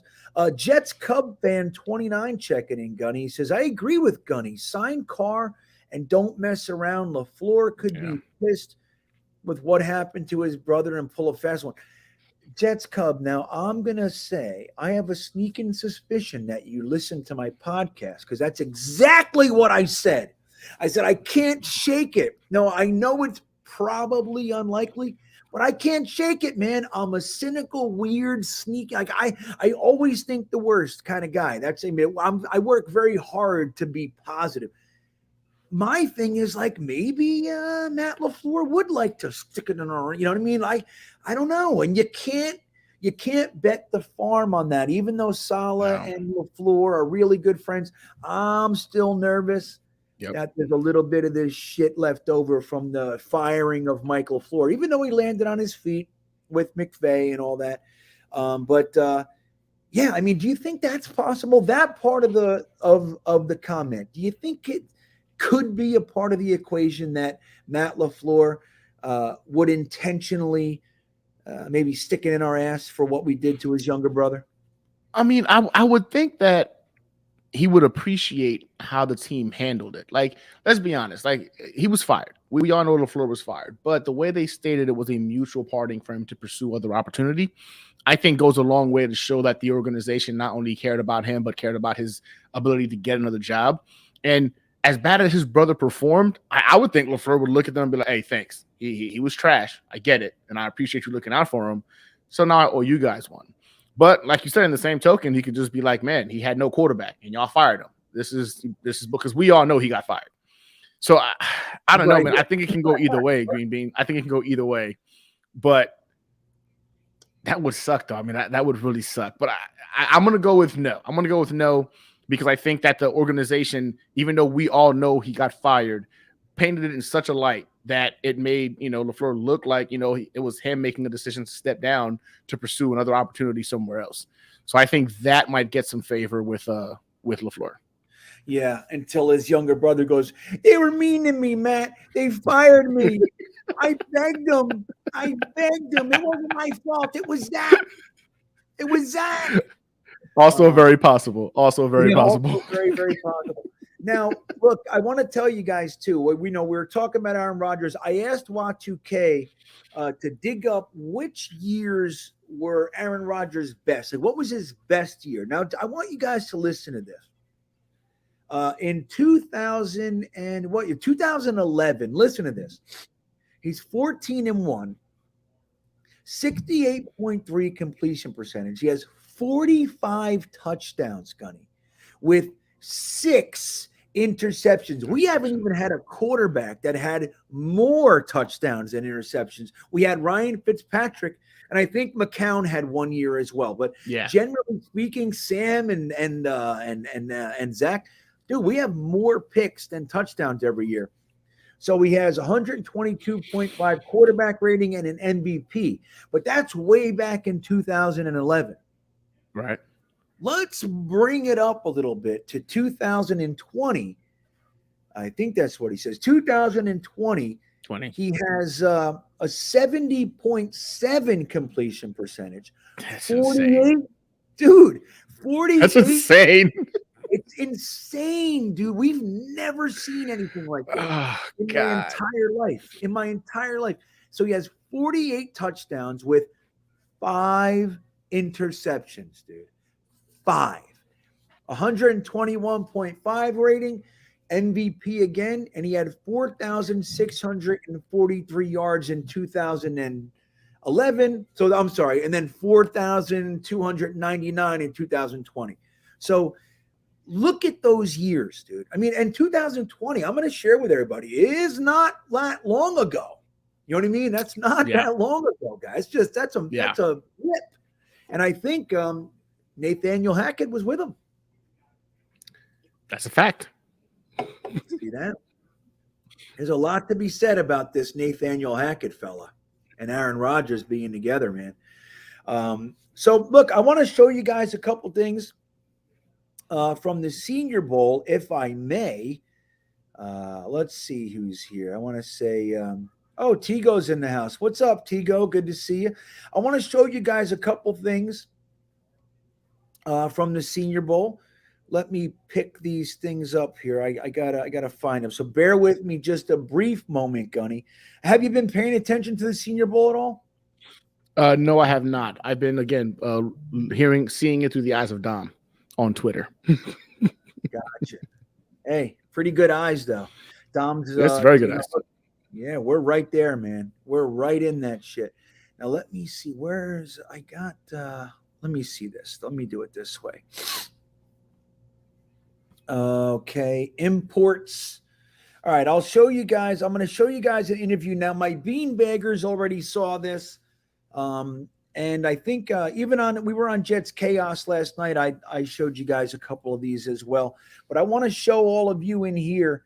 Dom did a couple really nice interviews, and I'll show you some clips of some of the guys that we might be looking at, whether, John Michael Schmitz, Steve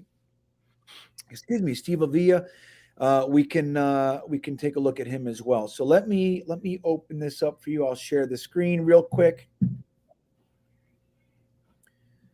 Okay, let me do this. So here's hold on. I'll get you to the clip first. So let me see. I think this is. Let me see here. All right, so this is Schmitz here. Okay. John Michael Schmitz, a center. Can you guys see that? Okay. This is a center that we might be looking at, arguably the top center in the draft, by a lot of people's estimations. So this is a rep for him. So take a look, guys. This is exclusive content, Gunny.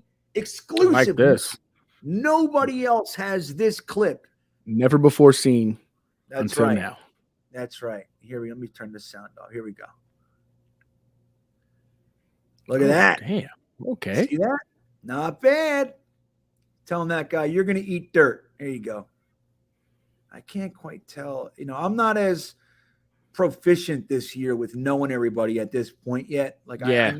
Which is refreshing for us because usually we're looking at draft picks in like October. Gunny, it's the truth. And look, and I gotta be honest, I feel almost like less than. You know what I mean? Same here. At this time last year, like if I was at last year's Senior Bowl, I knew 8 out of 10 guys. I knew what their face looked like. I go, that's him. That's him. He's this. He's from here. This year, I don't have it. I'm not there yet. And that's, like you said, that's actually a good thing. So this is me interviewing Steve Avila. So here we go. And again, this is my first ever player interview. So let's cut me some slack here, and we'll take a look here. So this is yeah. You like it cold? Right, here we think about playing center. Yeah. Any interest? I mean, wherever is fine. I mean, I don't really have a preference. You know, I came in with the goal of showing that I can do both. That I'm a versatile player. That can be utilized anywhere. That I can fit in any scheme. So yeah. It's up to the coaches where they want. Right on. If you had to pick, like if you were going to be a center or a guard, I know. And if you don't want to answer, that's fine. So I kind of have a recency bias because I came off of a 13-2 team. I was playing left guard, got all these accolades. So I've been doing that for since August. So right now, left guard is what I'm more comfortable with. That's just with reps. I've been doing that for almost 3-4 months. So again, it's like riding a bike. You never forget how to do it. Yeah, right. So that's how I feel with center. Yeah, and we had some of that with the guy we drafted a couple of years ago, Elijah Vera-Tucker, and we bounced him around. The same thing. He was like, you know, he's fine anywhere. Yeah. But he prefers to be at guard, but he'll play tackle and everything. Oh, yeah. So what do you know about New York and New Jersey? Anything you can tell me? You have any opinions? My agent's from New Jersey, right? Oh, there you go. There you go. I got a friend in New Jersey. There you go. That's a nice hit. Not bad. Not bad. Yeah, that's about it. New York. There you go. It's different. It's different. Dang, it's probably gonna give me crap for that. Yeah. I'm not much. I've been in Texas my whole life, so excited, you know, for wherever I land. You know, to learn a lot about new areas and stuff, new people. So I'll be excited. Yeah, I was watching your reps before today. You look nasty. I'm really hoping that we might lose our center this year. So starting with somebody like yourself would be fantastic. Again, you're probably the number one guy when we talk. If we were going to draft a center or interior, it's you. So I appreciate your time, man. Thank you. So much. Nice to meet you. It. What do you think of? What do you think, Gunny? Not a bad. Okay. Right. Not a bad interview at all. I'm saying you're being hard on yourself. That was good. Made the kid feel comfortable. He opened up a little bit. I thought you almost had him, though. I thought you almost had him on giving you a legitimate response to where he wanted to go. But then he backpedaled it right now, and he just kind of answered the position that he's at. I'm not gonna lie to you. I'm sitting here again telling you I don't know him. I've heard of the name. I've heard he's definitely one of the top guys.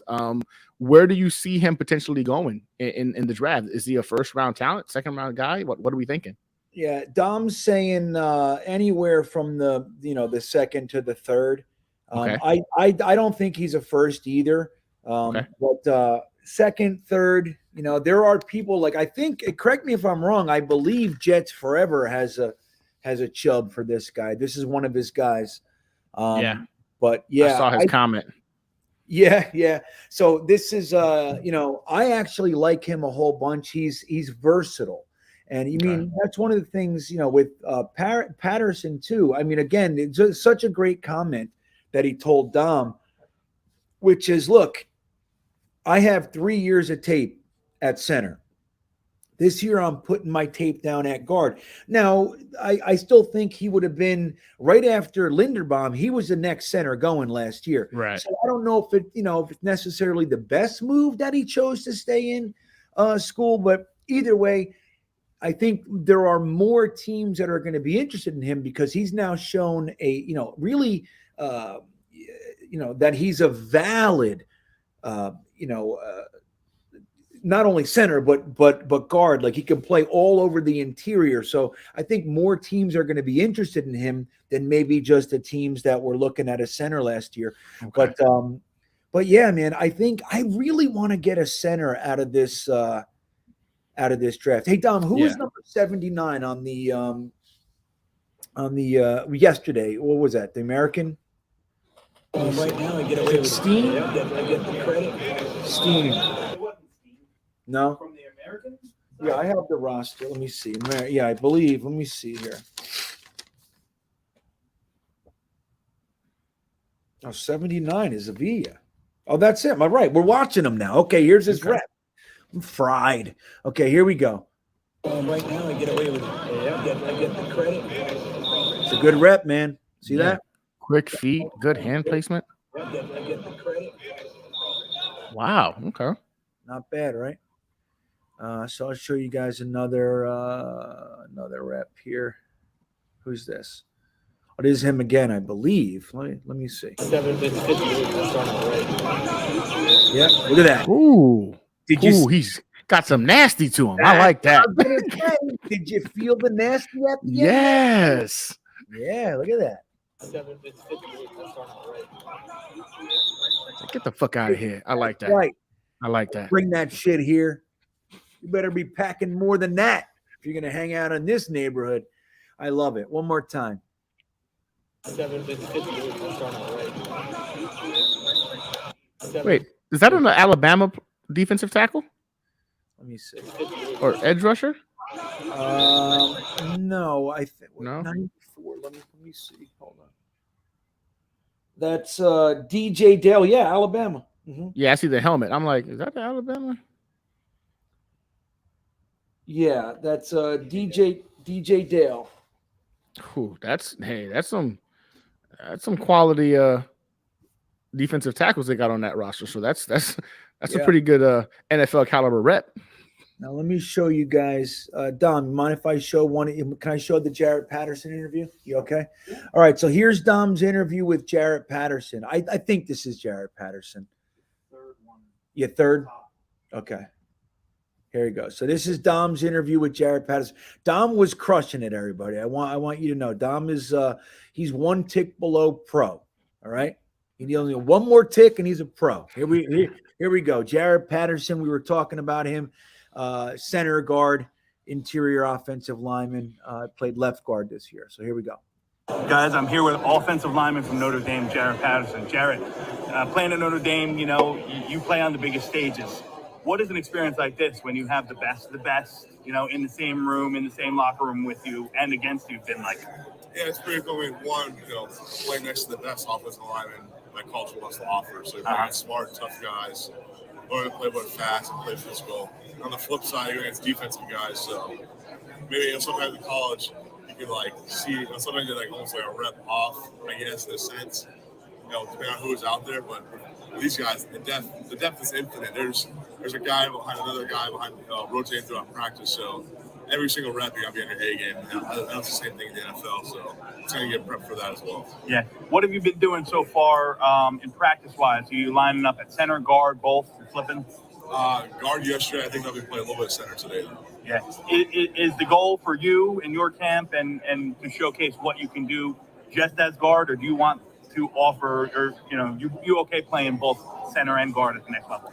I'm honestly fine with either one. I mean, for me, I had 3 years of center film, so I have a lot to showcase there, and really only 1 year of guard film. So if I want playing guard here the whole time, that's fine, because I know there's some things I could have shown better during the season that I can do out here. Okay, good. Do you have a preference at Notre Dame? Did you use a lot of zone schemes, blocking schemes, or were you more of a power gap scheme? Yeah, I'd say in 20, exclusively outside zone first.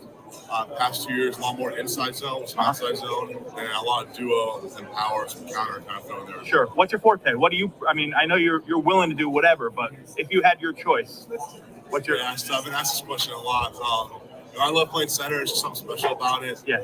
Communicating, snapping the ball, and that stuff can get hard. But once you get that down, it gets really fun to play after that. Gotcha. Listen, I put content out for the Jets. You ever been to New Jersey?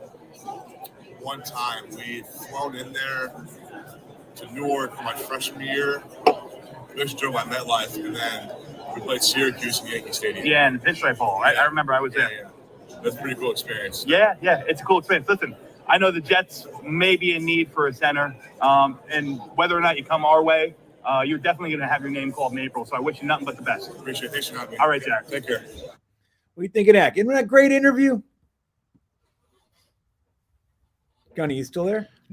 Yeah, I'm still there. That's an awesome interview. Dom is I'd say he's pretty much right there along with some of the professionals. That's right. That's what I'm saying, man. I'm just being honest. Now, guys, I want to remind you, you're watching exclusive content here. Green Bean Jets fan. That interview is nowhere else. Well, unless it's Dom's Twitter, you know what I mean? Something like that. But that's about it, you know? So this is exclusive content. You could maybe see other interviews with that guy, other reps, other angles, but what you're watching only comes from here. So there you go. We're stepping it up for you guys this year. Hopefully, you know what, Gunny?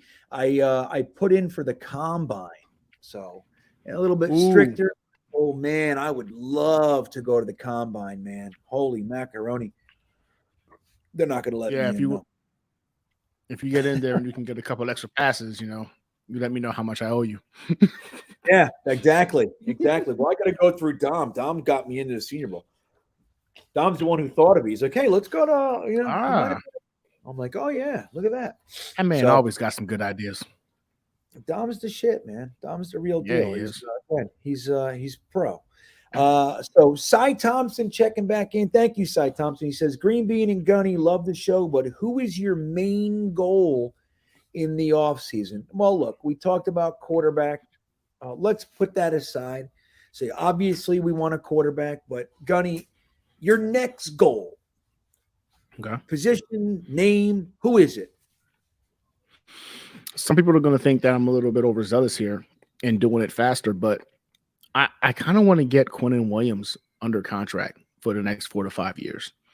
A lot of people are going to say, why bother? We've got him under contract for next year. But I think it kind of sets the precedent and the tone. I think if we do it now, it saves us money in the long run. And it's an opportunity to potentially get Quincy back as well. Now, I'm hearing a lot of things about Quincy potentially having a market, and that's making me a little bit worried because our linebacker room is a little bit thin. But we did see Quincy take steps from year 1 to year 2, and having him on this team in year 3, because I don't know if we're going to get Quan. One of them is not going to be here, but Quincy, I think, is younger, has a lot of upside. And if we can get Quinnen locked up, that means we can be getting a discount on Quincy as well. So for me, my priority after quarterback is making sure Q gets his contract, and he's a Jet for the next 4 to 5 years. I love it. I think that's a fantastic goal to start with. As a matter of fact, in my offseason, my Super Bowl Jets offseason video, that was number 1, and then right behind that for me was we need to take care of this CJ Mosley contract. I'd like to see them keep CJ Mosley around, but not at $21 million, man.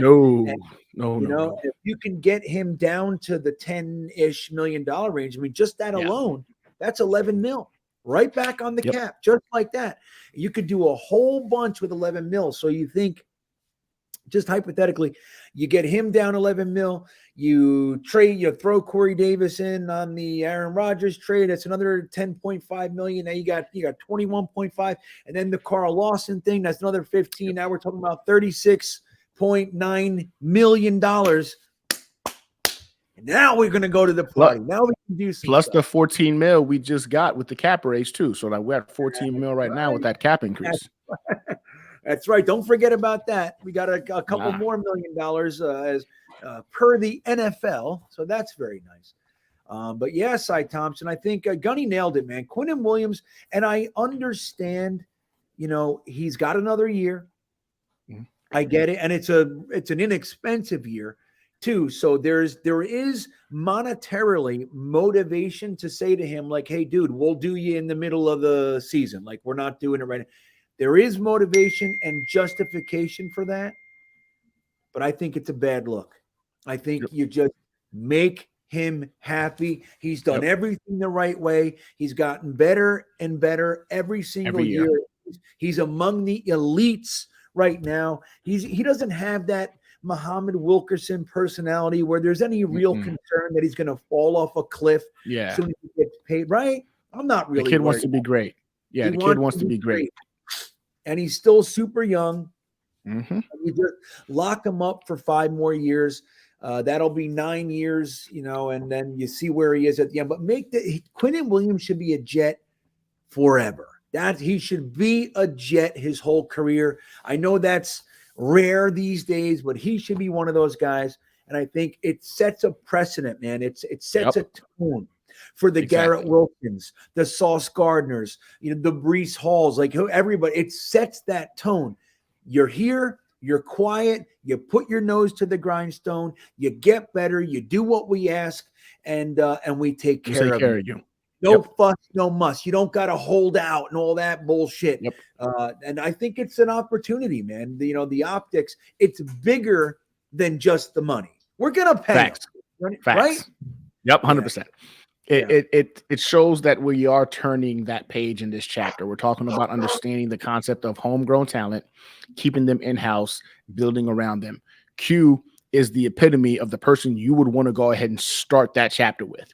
He's done everything right by you. He's a great face of the franchise. Generally a really, really good dude. So, like, why are we hesitating? Let's just get this man locked up now. It looks good across the board for us. He's a happy guy. He's vocal on bringing some other players potentially this way that might come in on a cheaper deal. That's right, man. And look, he had that tweet the other day. But if that's as bad as we get from Quinnen, that's easy peasy, man. I'm not worried about that in the slightest. I think Quinnen's the real deal, guys. And again, just like we're talking about, I think obviously you want to pay him, you want to lock him up, you want him to be here, you want his production on the field. We saw just him out of the defense was different, right? Just different. So that all said, on top of it, there's an optics piece to this. There's an opportunity to send a huge message loud and clear through the organization out into the NFL. You do things the right way, the Jets take care of you.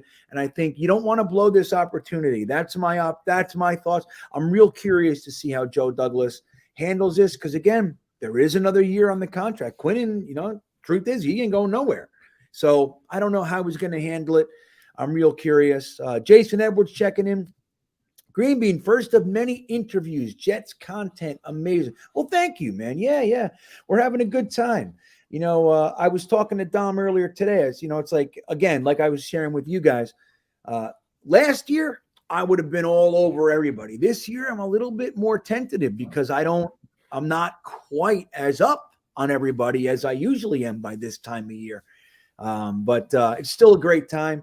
And it's just so cool to be around all these guys, man. It just is, watching them practice, and it's such a cool thing, man. It really is. And I feel fortunate to be able to be here. Snoopy wants to know if we heard any rumors. Dom, you hear any rumors down here about the prospects or any rumors?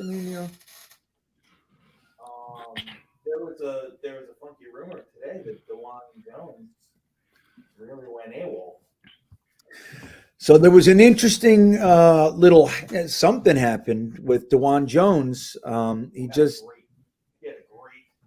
He had a great day one, and then he just kind of a lot of guys, like, they'll have a great day one and then they just say that's enough for me. He didn't officially do that. He just kind of disappeared and nobody really knew what was going on. And we saw him, he was on the field, so he's kind of floating around, but nobody really knows what's going on with him. So there were some concerns there.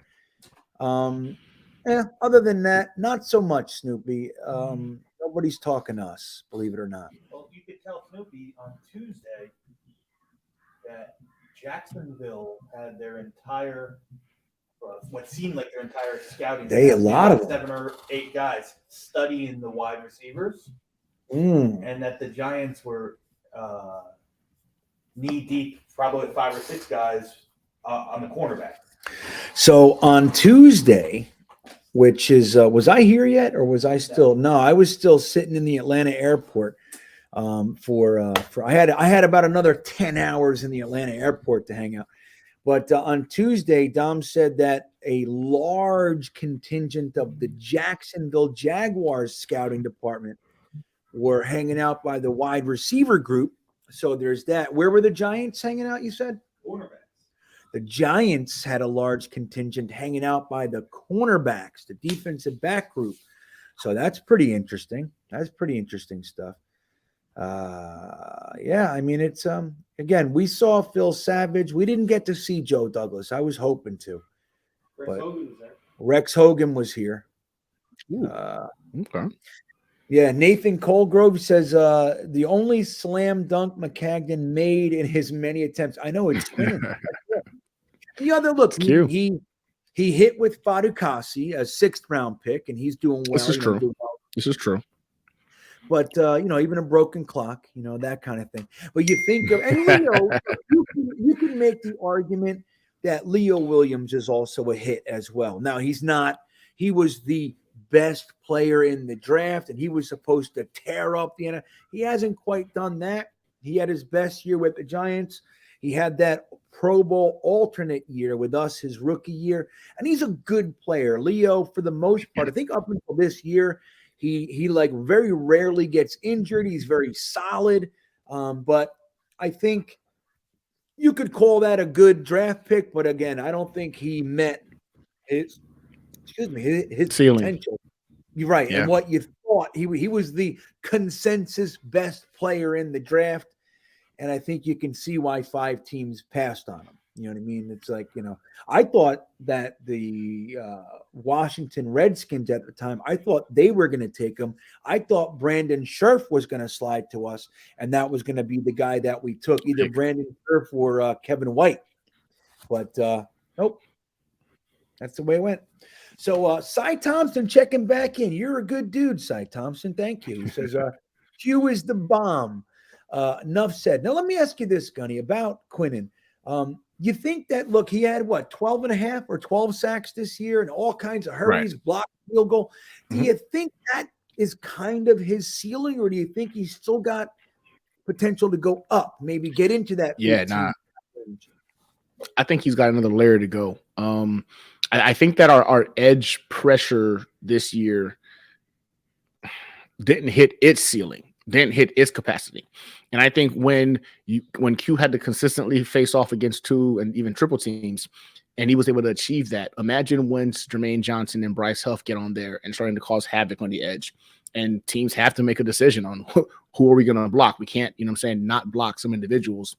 I think Q is probably going to hit 15 sacks next year plus. I think we're going to see a defensive line edge presence with Bryce Huff getting more snaps. I think that guy, we saw it whenever he was in the game, just a disruptor. He was just a pure disruptor. Too fast. I think he had the fastest get off on the edge, clocked at least 3 times during the season. That's just elite speed at the edge presence. And you put another big body next to Quinnen that can go ahead and alleviate some of that pressure. Imagine if this man only has to worry about double teams, vice triple teams every single game. I think he's got another layer to go, another level to climb to. And I think we'll see that next year. I love it. And look, I actually agree. I think I like how you said that too. There's another layer. I think Quinnen's young, man. Yeah. Like he's not 27, 28 years old. No. Like this guy, he's still going up, in my opinion. So I agree with you, guys. I think Q is the bomb, like Cy Thompson said. I think I think he's definitely a guy I want to see kept around. And I'm going to tell you guys this. I do not buy jerseys of players that we draft, and I don't do it. Now, somebody gave me a Sauce Gardner jersey, which I'm very grateful for. I wear it proudly. I love it. But I won't buy myself a jersey of a player. We never see second contracts. But if Quinnen gets his second contract and it's a 4 or 5 year contract, I'm going to go get me a Quinnen Williams jersey. That's a promise. That'll be the first guy I do it in a long time for myself. E-Boogie checking in. Have either of you ever thought about being an NFL scout at any point in time? Well, I'll tell you what, I thought about it today. I was thinking about it. Were you thinking about being a scout today? He was. Gunny, you ever had that little fantasy, like maybe I could be an NFL? anything? Of course. Like, I mean, it's something that I watch and dedicate a lot of time, energy, and effort to, and it almost comes too easy to me. My wife constantly tells me, like, I'll forget my kids' birthdays, but I remember which quarterback led the league in freaking touchdowns in 2000. And I'm like, well, it's different in terms of the ability for me to process information. I'd love to be a water boy in the NFL. Yeah, just be a water boy in the NFL. Be on the sideline, be up close and personal, and seeing those games go live. I'm a football like enthusiast. Like I'm a student of the game. I feel like I'm learning more and more. In fact, I started doing content this year, and I've learned more about the game than I thought I knew from the last 20 plus years of watching it. Just watching you guys understanding breakdown of tape. Dom himself has taught me a great deal of understanding how the cap works, what to look for when you're watching tape. So yes, I would, if an opportunity to be even an intern scout, just to go ahead and hang out with a scout. I'll bring him his lunch, his bagels, whatever he needs. I'd love to do that. That's how much I love football. Yeah, I gotta say, I concur. Right, man. It's like just to be around, just to be on the sideline. You want to run out and squirt water in their mouths. Whatever. Yeah, I'm in. You want me to run out there and grab the kicking tee? Like that? I got it. No, I'll do it. I got it. I know it's just so cool to kind of be involved and be down there, because we're such fans. That stuff is it has a certain reverence to it. You know what I mean? Yes. So I'm going to admit something to everybody. It's 9:13 here. In my brain, it's 9:13. So we're actually past when the show would be over. So we're going to do these super chats. I'm going to bring Wat2K on. Wat2K, are you ready to come on now? All right. And then we'll get into some trivia and stuff. So let's say hello to Virginia's own, New York Sports Wicker Media Zone, Wat2K. There he is. Hello. Sorry about that. Hey. Clearly out of sorts. I will say, when I was living in the Central Time Zone for 20 years, watching the games was a lot easier. Those Sunday night games, they don't go till like midnight like they do nowadays. Now that I'm back on the East Coast, so that makes a huge difference. Yeah. Well, this is look.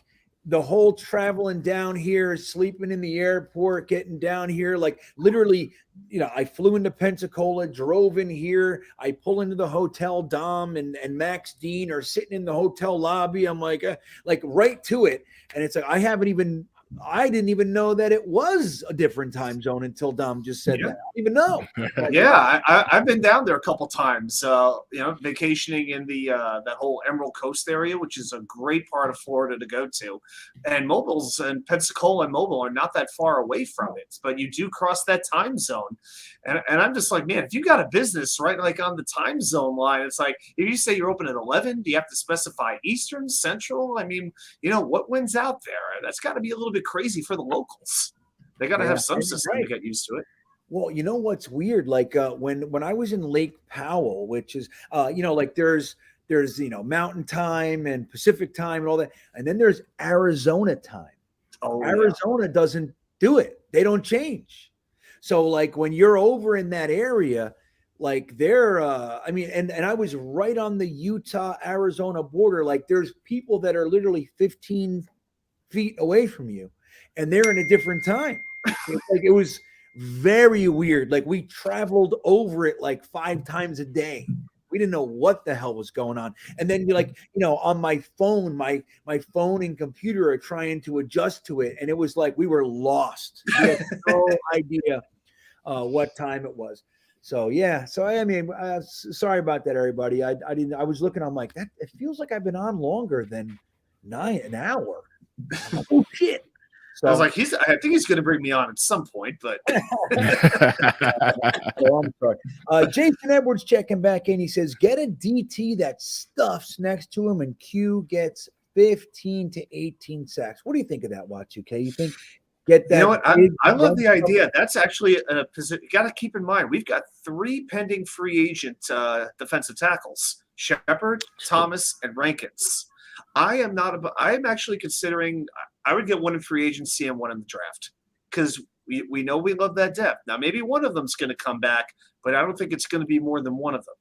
So I think you got to start. We talk about the pipeline at edge. Well, you can't leave out defensive tackle either. We've seen over and over. They're not going to put John Franklin Myers inside more than 15% of the time, maybe. And when they do, it's going to be on passing downs. So yeah, I want to see a big run stuffer. One guy that I've been talking about that I've wanted is Poona Ford from Seattle in free agency. Didn't have as good of a year this year because they were switching to a 3-4, and he's meant to be that 4-3 run stuffer. That is a guy you might be able to sign for about $9 million a year. So that's kind of like an under the radar free agent target that I would have. And I'm sure that Dom and Jeremy in the near future will be talking about defensive tackles. But there's a number of guys that you could get. But I want to see us bring in 2 defensive tackles during this offseason. Yeah. What do you think about, and I'll throw this to both of you just on this subject. If you look, we got Nathan Shepard, we got Sheldon Rankins, we have Solomon Thomas. Denzel Smart stayed. We kept him. Denzel Smart, right, who could be coming off the practice squad. If you had to, let's say you can only keep one of those guys, who's the priority there? And are you okay losing? And Gunny, I'll throw it to you first. If you had to keep one of the guys, the Shepherds, Rankins, Thomas group, who are you keeping? It's Rankins for me. I think Rankins showed us a lot this season in terms of being that impact interior guy and stopping the run. I mean, granted, we didn't see enough pressure from him to go ahead and get to the quarterback, but again, not many guys are going to do what Quinnen Williams is doing. So I think he's the guy that I would want to prioritize from that group. But I do like what Adam's saying about bringing in somebody from college this year, another big acquisition potentially just for the run stopping purposes. We did see some weaknesses down the stretch where we were getting attacked up the middle. We got to go ahead and put an end to that coming to next season. That was definitely a hole that needs to be plugged. But if I had to pick one of those guys, it's definitely got to be Rankins. It's got to be Rankins. I would agree. I feel like we need the new Nathan Shepard at this point. At this point, I'm convinced he has a lifetime contract. Who's going to leave first, I wonder? Him or Ty Johnson? I can't figure out which one's going to be. I know, right? These guys ain't going no. Him and Thomas Hennessy. But Hennessy, we like Hennessy. So, well, we all like Hennessy, I would think. But yeah, Thomas, the best thing, he's a great guy. He's very charitable, superhuman guy, fantastic dude. But I can't think of one impact play Solomon Thomas made on the field this season. Nobody surprised me more this year for the better than Sheldon Rankins. Nobody. This is a guy, I will say, I wanted him cut. I wanted to save the $5 or $6 million. They kept him, and it turned out to be the right decision. All credit to Joe Douglas on that. I would be willing to give him another 2 or 3 years. I don't consider it to be an essential signing. Like, I'm not breaking the bank for him. You want to bring him back. It'll be interesting to see what kind of market he has. Yeah. The thing with Nathan Shepard is that they're getting him for $1 million. Yeah. You know what I mean? So I think as far as depth goes, you get him for $1 million. He's experienced in the system, and so that might bode well for him. If he's willing to keep doing that, like, yeah, I'll take $1 million to hang out, then maybe. But I actually agree. I think Sheldon Rankins, this was the better of his 2 years with the Jets, and who knows, man? Look, the first year in the system last year. I think again, Gunny said it earlier. We don't have very much patience as a fan base, and we sign a guy who comes over and he takes a minute. We're like, he sucks. Get him out of here. We don't want to give anybody the opportunity to kind of settle into the system and grow. Right, grow a little bit. Maybe Sheldon Rankins is actually doing that. By the way, quick side note: Schefter just gave a little tweet out about Derek Carr, that he is not willing to extend that contract trigger date of February 15th to give the Raiders additional time to get his situation resolved. So this is good. And they asked him. This is good. Ryan Clark asked him. They said, during the Pro Bowl, he was. He said, "You were as hot as you ever were during the precision passing competition." I'm sure we were all dialed in. And this was Carr's answer. He said, "Not that hot. It's probably why I'm going somewhere else." I love that answer. He's driving his car right out of Vegas, baby. I love it. Well, think about it. I mean, look, Josh McDaniels, being a little douchebag that he is, doesn't even let him finish the season. And now you want to ask him for a favor? Like, no. Screw you, dude. Get it done. You created this timeline. Go Yep. ahead and figure it out. And if you can't, let me go and get nothing. Not my problem. That's right. Not my problem. I hope the Jets can sneak in there with like a fifth. Wouldn't that be the best? That would be awesome. Sign me up. David Garrard, y'all see David's comment? Which one was that? He says Carr's attitude tonight That's has really cup. become very New York-esque. Yeah, he can't handle New York, right? Oh, he's sensitive. Okay. That's good. That's good. Well said. He's like well said. is what he's doing right now. That's right. He's hardening a little I bit. love it.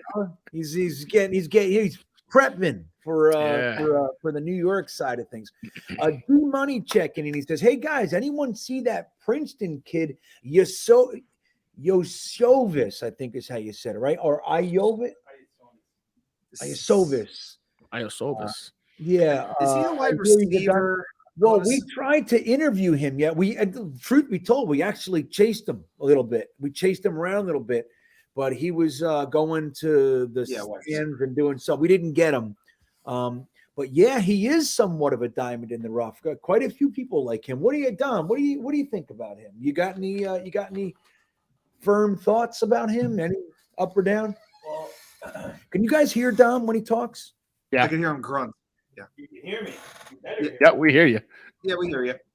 So I'll say this: the first two passes thrown his way in when they were doing passing drills, no defense or whatnot. They were just running routes. Quarterbacks were throwing. I mean, he hit him right in the hands and he dropped him. And I was like, oh boy, that's not a good start. Not good. He then proceeded to just kill it on Tuesday.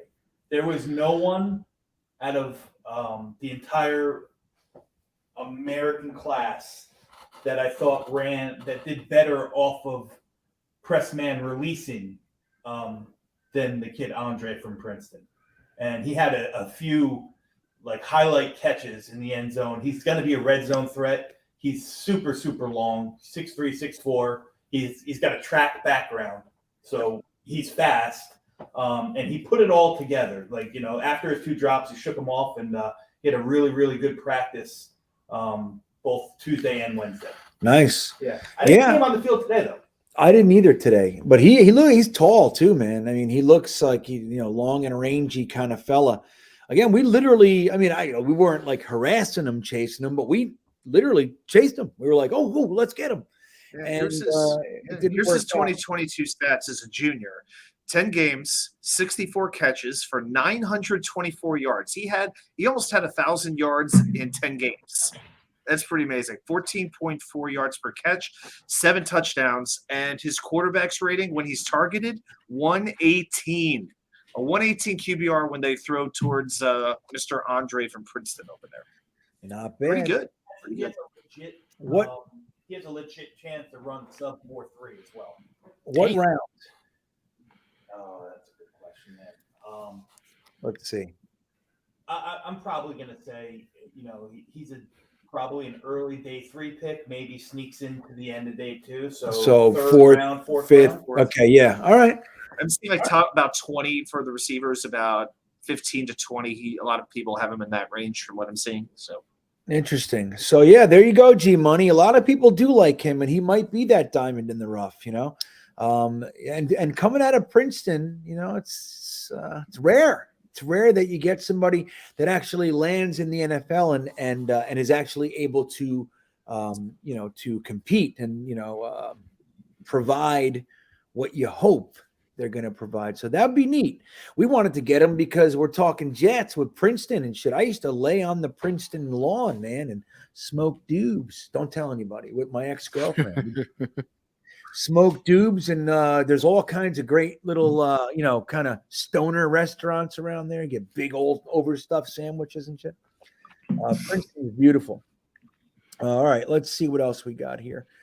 Okay. Oh, Cy Thompson checking back in. He says, who is your guys' best guess at linebacker?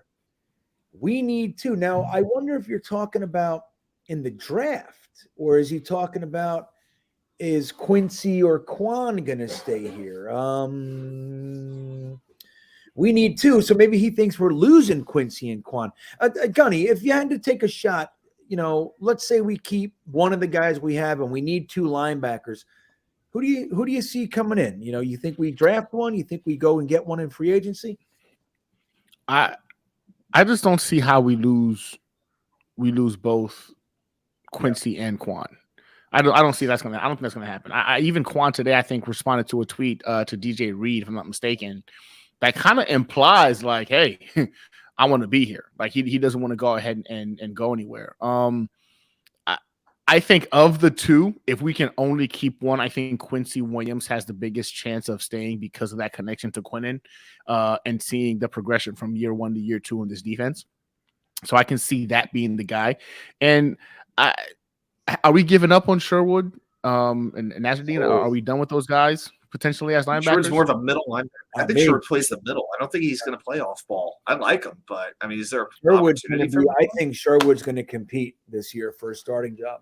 That's what I think. You think so? That's what I'm saying. So I think we got CJ. I say it's Quincy, and maybe one of those two guys elevate. We'll probably get somebody late in the draft as well to go ahead and supplement that depth. But they've been in this.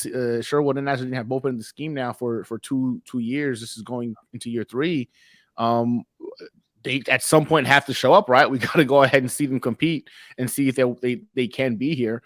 But so I'm going to go with Quincy, CJ, one of those guys, and maybe we grab somebody late in the draft.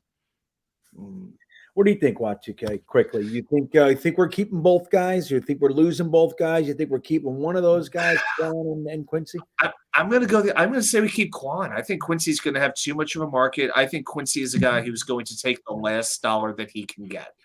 I just think that's the way it's going to go. I think Quan stays. And the linebacker free agent class is not terrible. You have some decent players like Leighton Vander Esch, who's really good when he's healthy. You got Tremaine Edmonds from Buffalo, and from everything we hear, he's not coming back. David Long from Tennessee, not a very well-known player, but really, really good. Really good linebacker. Levante David is aging. TJ Edwards from Philadelphia. So there's a number of guys there, but I don't consider this to be a very deep linebacker class. It seems like once you get past the top couple of players, there's some pronounced flaws with some of these guys in terms of their tackling technique and things like that. So you can have some raw prospects, but I'll tell you what, we need a starter. This is not a situation where we're bringing a linebacker and we're putting him in the pipeline and letting him sit for a year. We need somebody who can play right now. So I think we better keep at least one of these starters. Yeah, I agree. And again, I think, Sherwood, his progression is perfect for a pipeline guy. We bring him on. He's a 4th round pick. We switch from safety to linebacker. He ends up getting hurt, his Achilles, which sets him back a little bit. But he's excellent on special teams. So he's playing. He's contributing in pretty much every game. He had 2 real opportunities to come in and play with the defense. Both times, he was the guy making all the tackles. So he came right in. The one time CJ went out for 3 plays, Sherwood made all 3 tackles. The next time was, I think it was the second or last game. He ended up having 4 solo tackles in very limited duty. So I think that's the perfect guy. Like when you're talking about a pipeline guy, that's like you couldn't ask to see it any better. Like he's contributing on special teams. He's only behind Hardy on special teams tackles, I believe. And anyway, I think that they should give him an opportunity to start. Saleh loves him. And I don't know. I think he might be one of the guys that fits the bill. As far as Quincy, I think, I heard a rumor today. What were we talking about? $7-8 million somebody's talking about? This is probably going to be too rich for our blood. That'd be unfortunate. So the Jet Show checking in. Mr. Show, thank you. He says, GreenBean, can you and Mr. C, that's Dom, give a report on cornerback Rezjon Wright and tight end Luke Musgrave? I'm a diehard Oregon State fan. The orange background. Yeah, okay. So you got any thoughts on Wright or Musgrave? Yeah, Luke Musgrave was everything that was expected. I thought the tight end group for both the American national team both played exceptionally well. And Musgrave, he showed the chops that he's known for. He's crisp route running. He had strong hands. What I really liked about him the best is hands after contact. Like he kept driving, kept the ball in his hands after getting hit and pounded and punched at, so on and so forth. I think that if not for the injury that he had this year, he would easily be head and shoulders tight end number one, and he legitimately could still go and be the best tight end. I saw some reps where they had him inside blocking, and he held his own. It's not his super forte, but he did a good job on one particular rep that I saw against Ali Gale from LSU, who's a really good defensive end, and he turned him inside and so on and so forth. But he's known for his his receiving prowess, and he showed it. Now, Rajon Wright, I thought was he was good as well. There's actually I got an interview with Rajon Wright if you want to pull it up. All right, let's real quick. We'll show the interview with Rajon Wright. Then we're going to get into some fun, super fun trivia here. Let me see which one is he? And I'll right here. Okay. All right, let me share. So Dom, Mr. Show, actually got an interview with one of your boys here. All right, here we go. All right. Oh, wait, which one? I'm sorry. Which one was it here? This one here? Yes, sir. Okay, here we go. Are you ready? I'm going to take your super chat off there so we can see. But here we go. Okay. Let me move this here. And okay, here we go.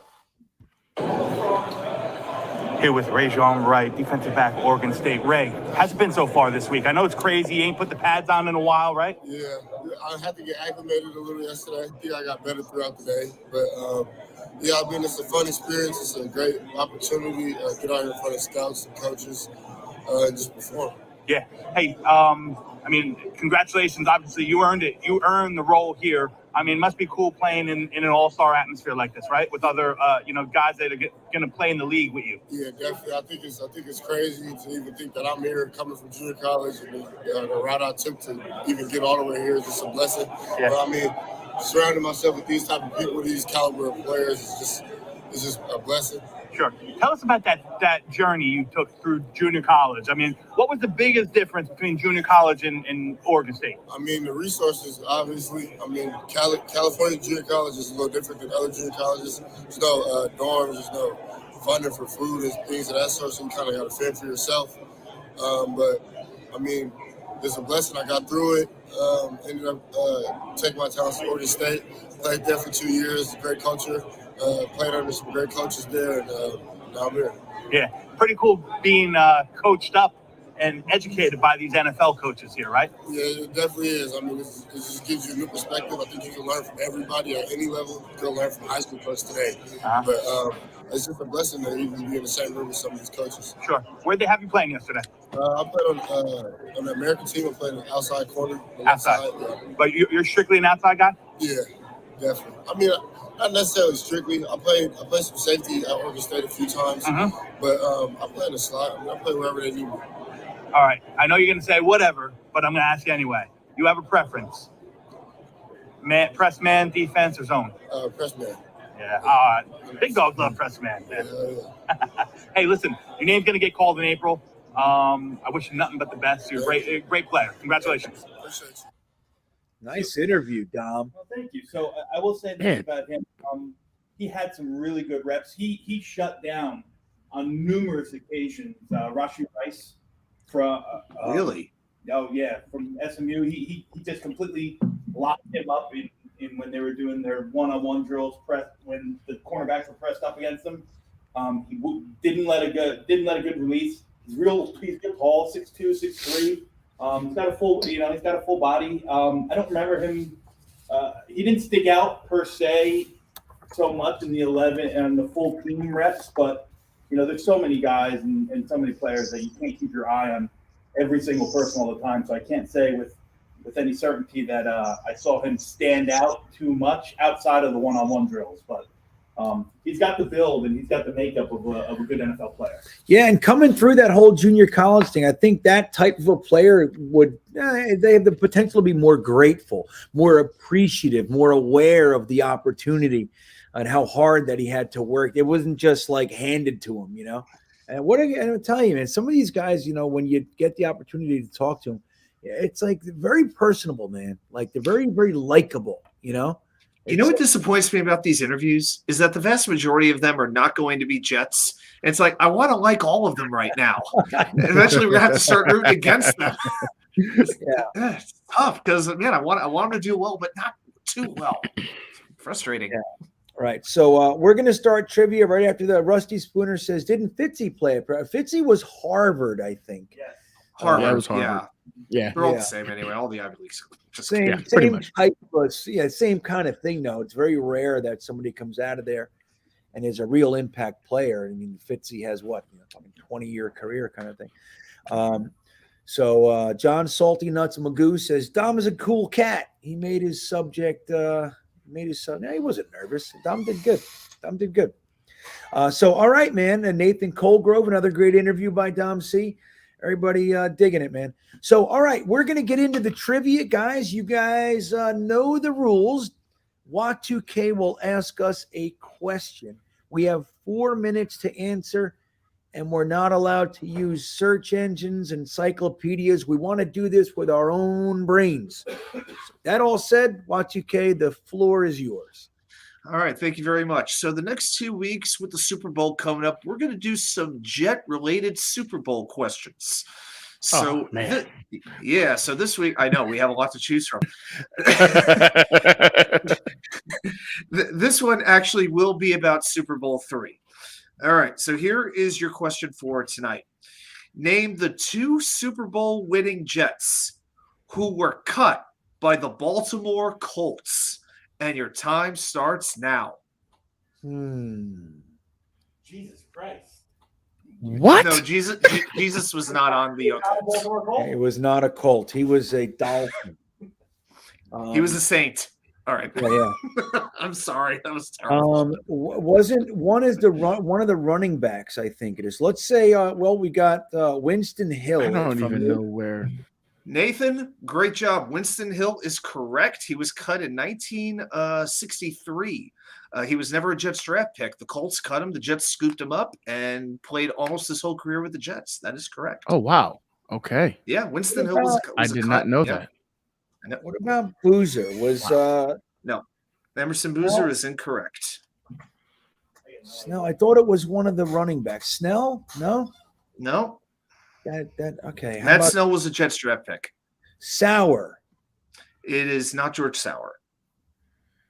All right, guys. Sourpuss. Sour patch. Yeah. That was his name when he was a baby, probably. So, all right, who else, man? What do we got? It's not gonna be Maynard. Yeah, honestly, Nathan got the harder one. I thought I didn't know anyone was going to get Winston Hill because I didn't even know he was a Colt. To be honest with you, that was quick. Klecko.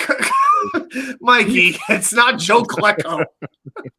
John Schmidt, the center. No, that is incorrect. All right, Jets fan 4 just says kicker. That was Jim Turner, I believe. That is incorrect. Yeah, I have to admit, I don't know all there. It's like it's before me. Nah, you got me. Actually, on this one, we got 2 minutes. Okay, come on, guys, throw some names out here. Take some guesses. Yep, Rusty, you're thinking of Winston Hill. Winston Hill was number 75 for the Jets, and yes, he's in the Hall of Fame. So, yep, made it in 2 years ago as a senior candidate. You're asking defense or offense. I'll take it down to 1 minute, then I'll give you the side of the ball. I'm gonna let it go a little bit longer. Mikey Mel said Pete Lamons. It is not Pete Lamons.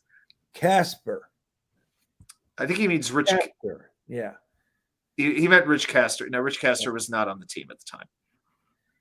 Lamons. Mikey Mel said Pete Lamons. Not correct.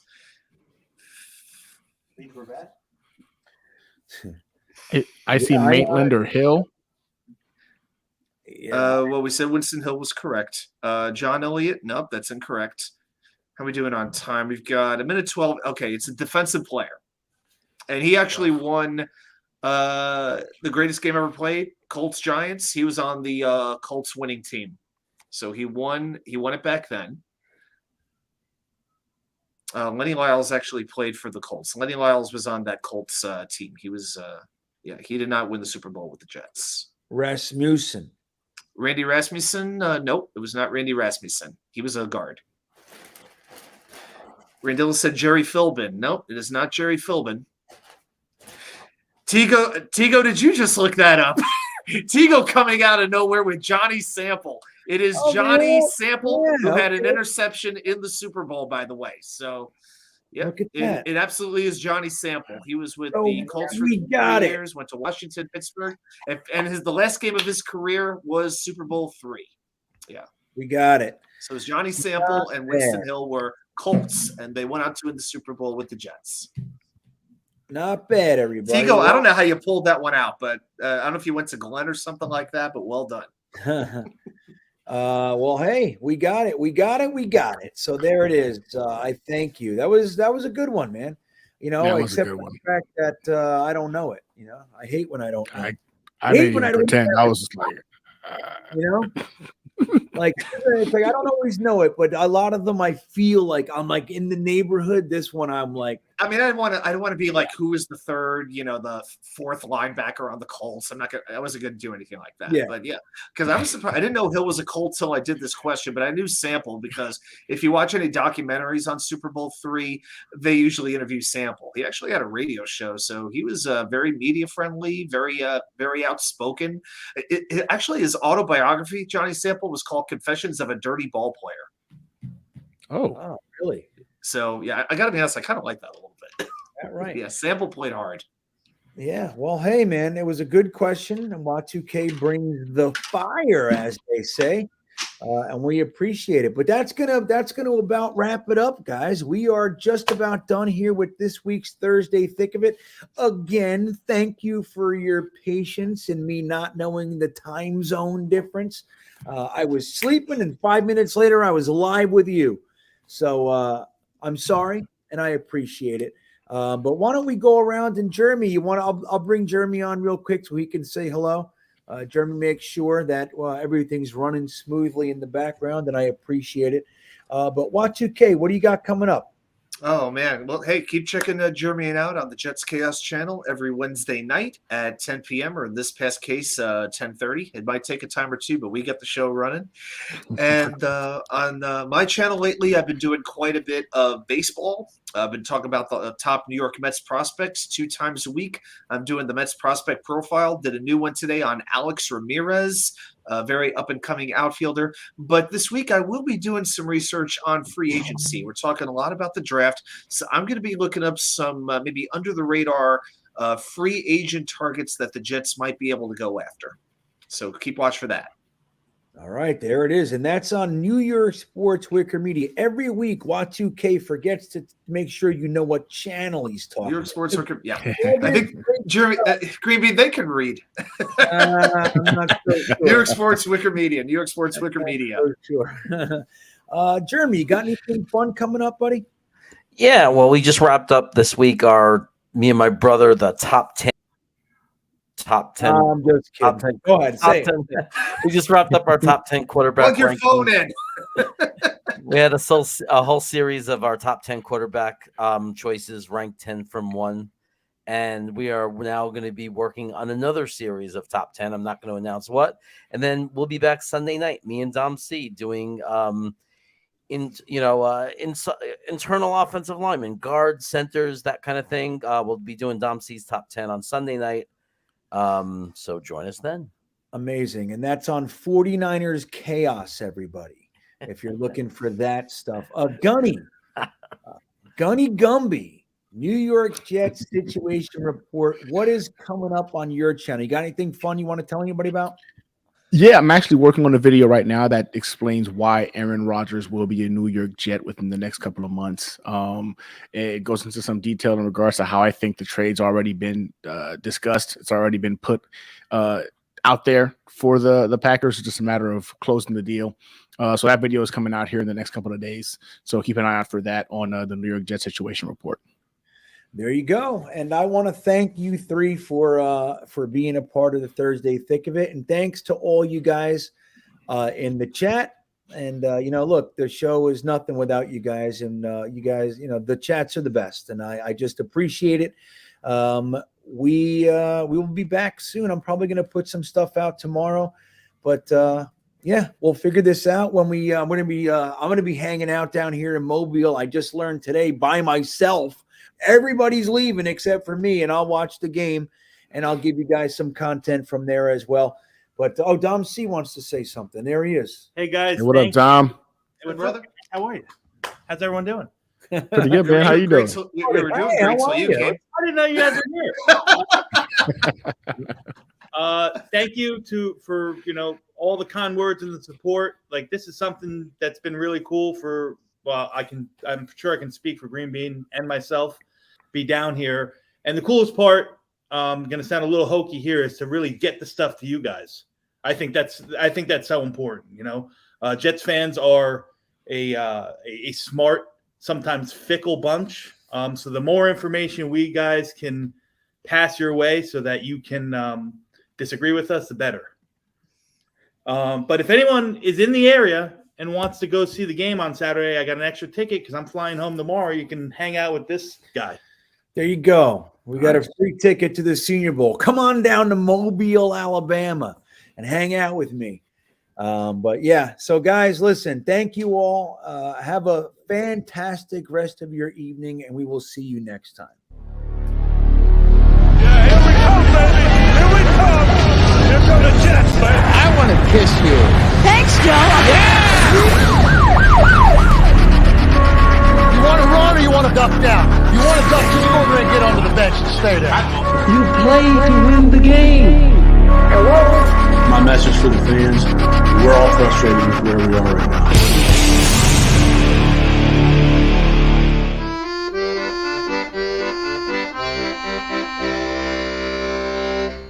Jets, Jets, Jets.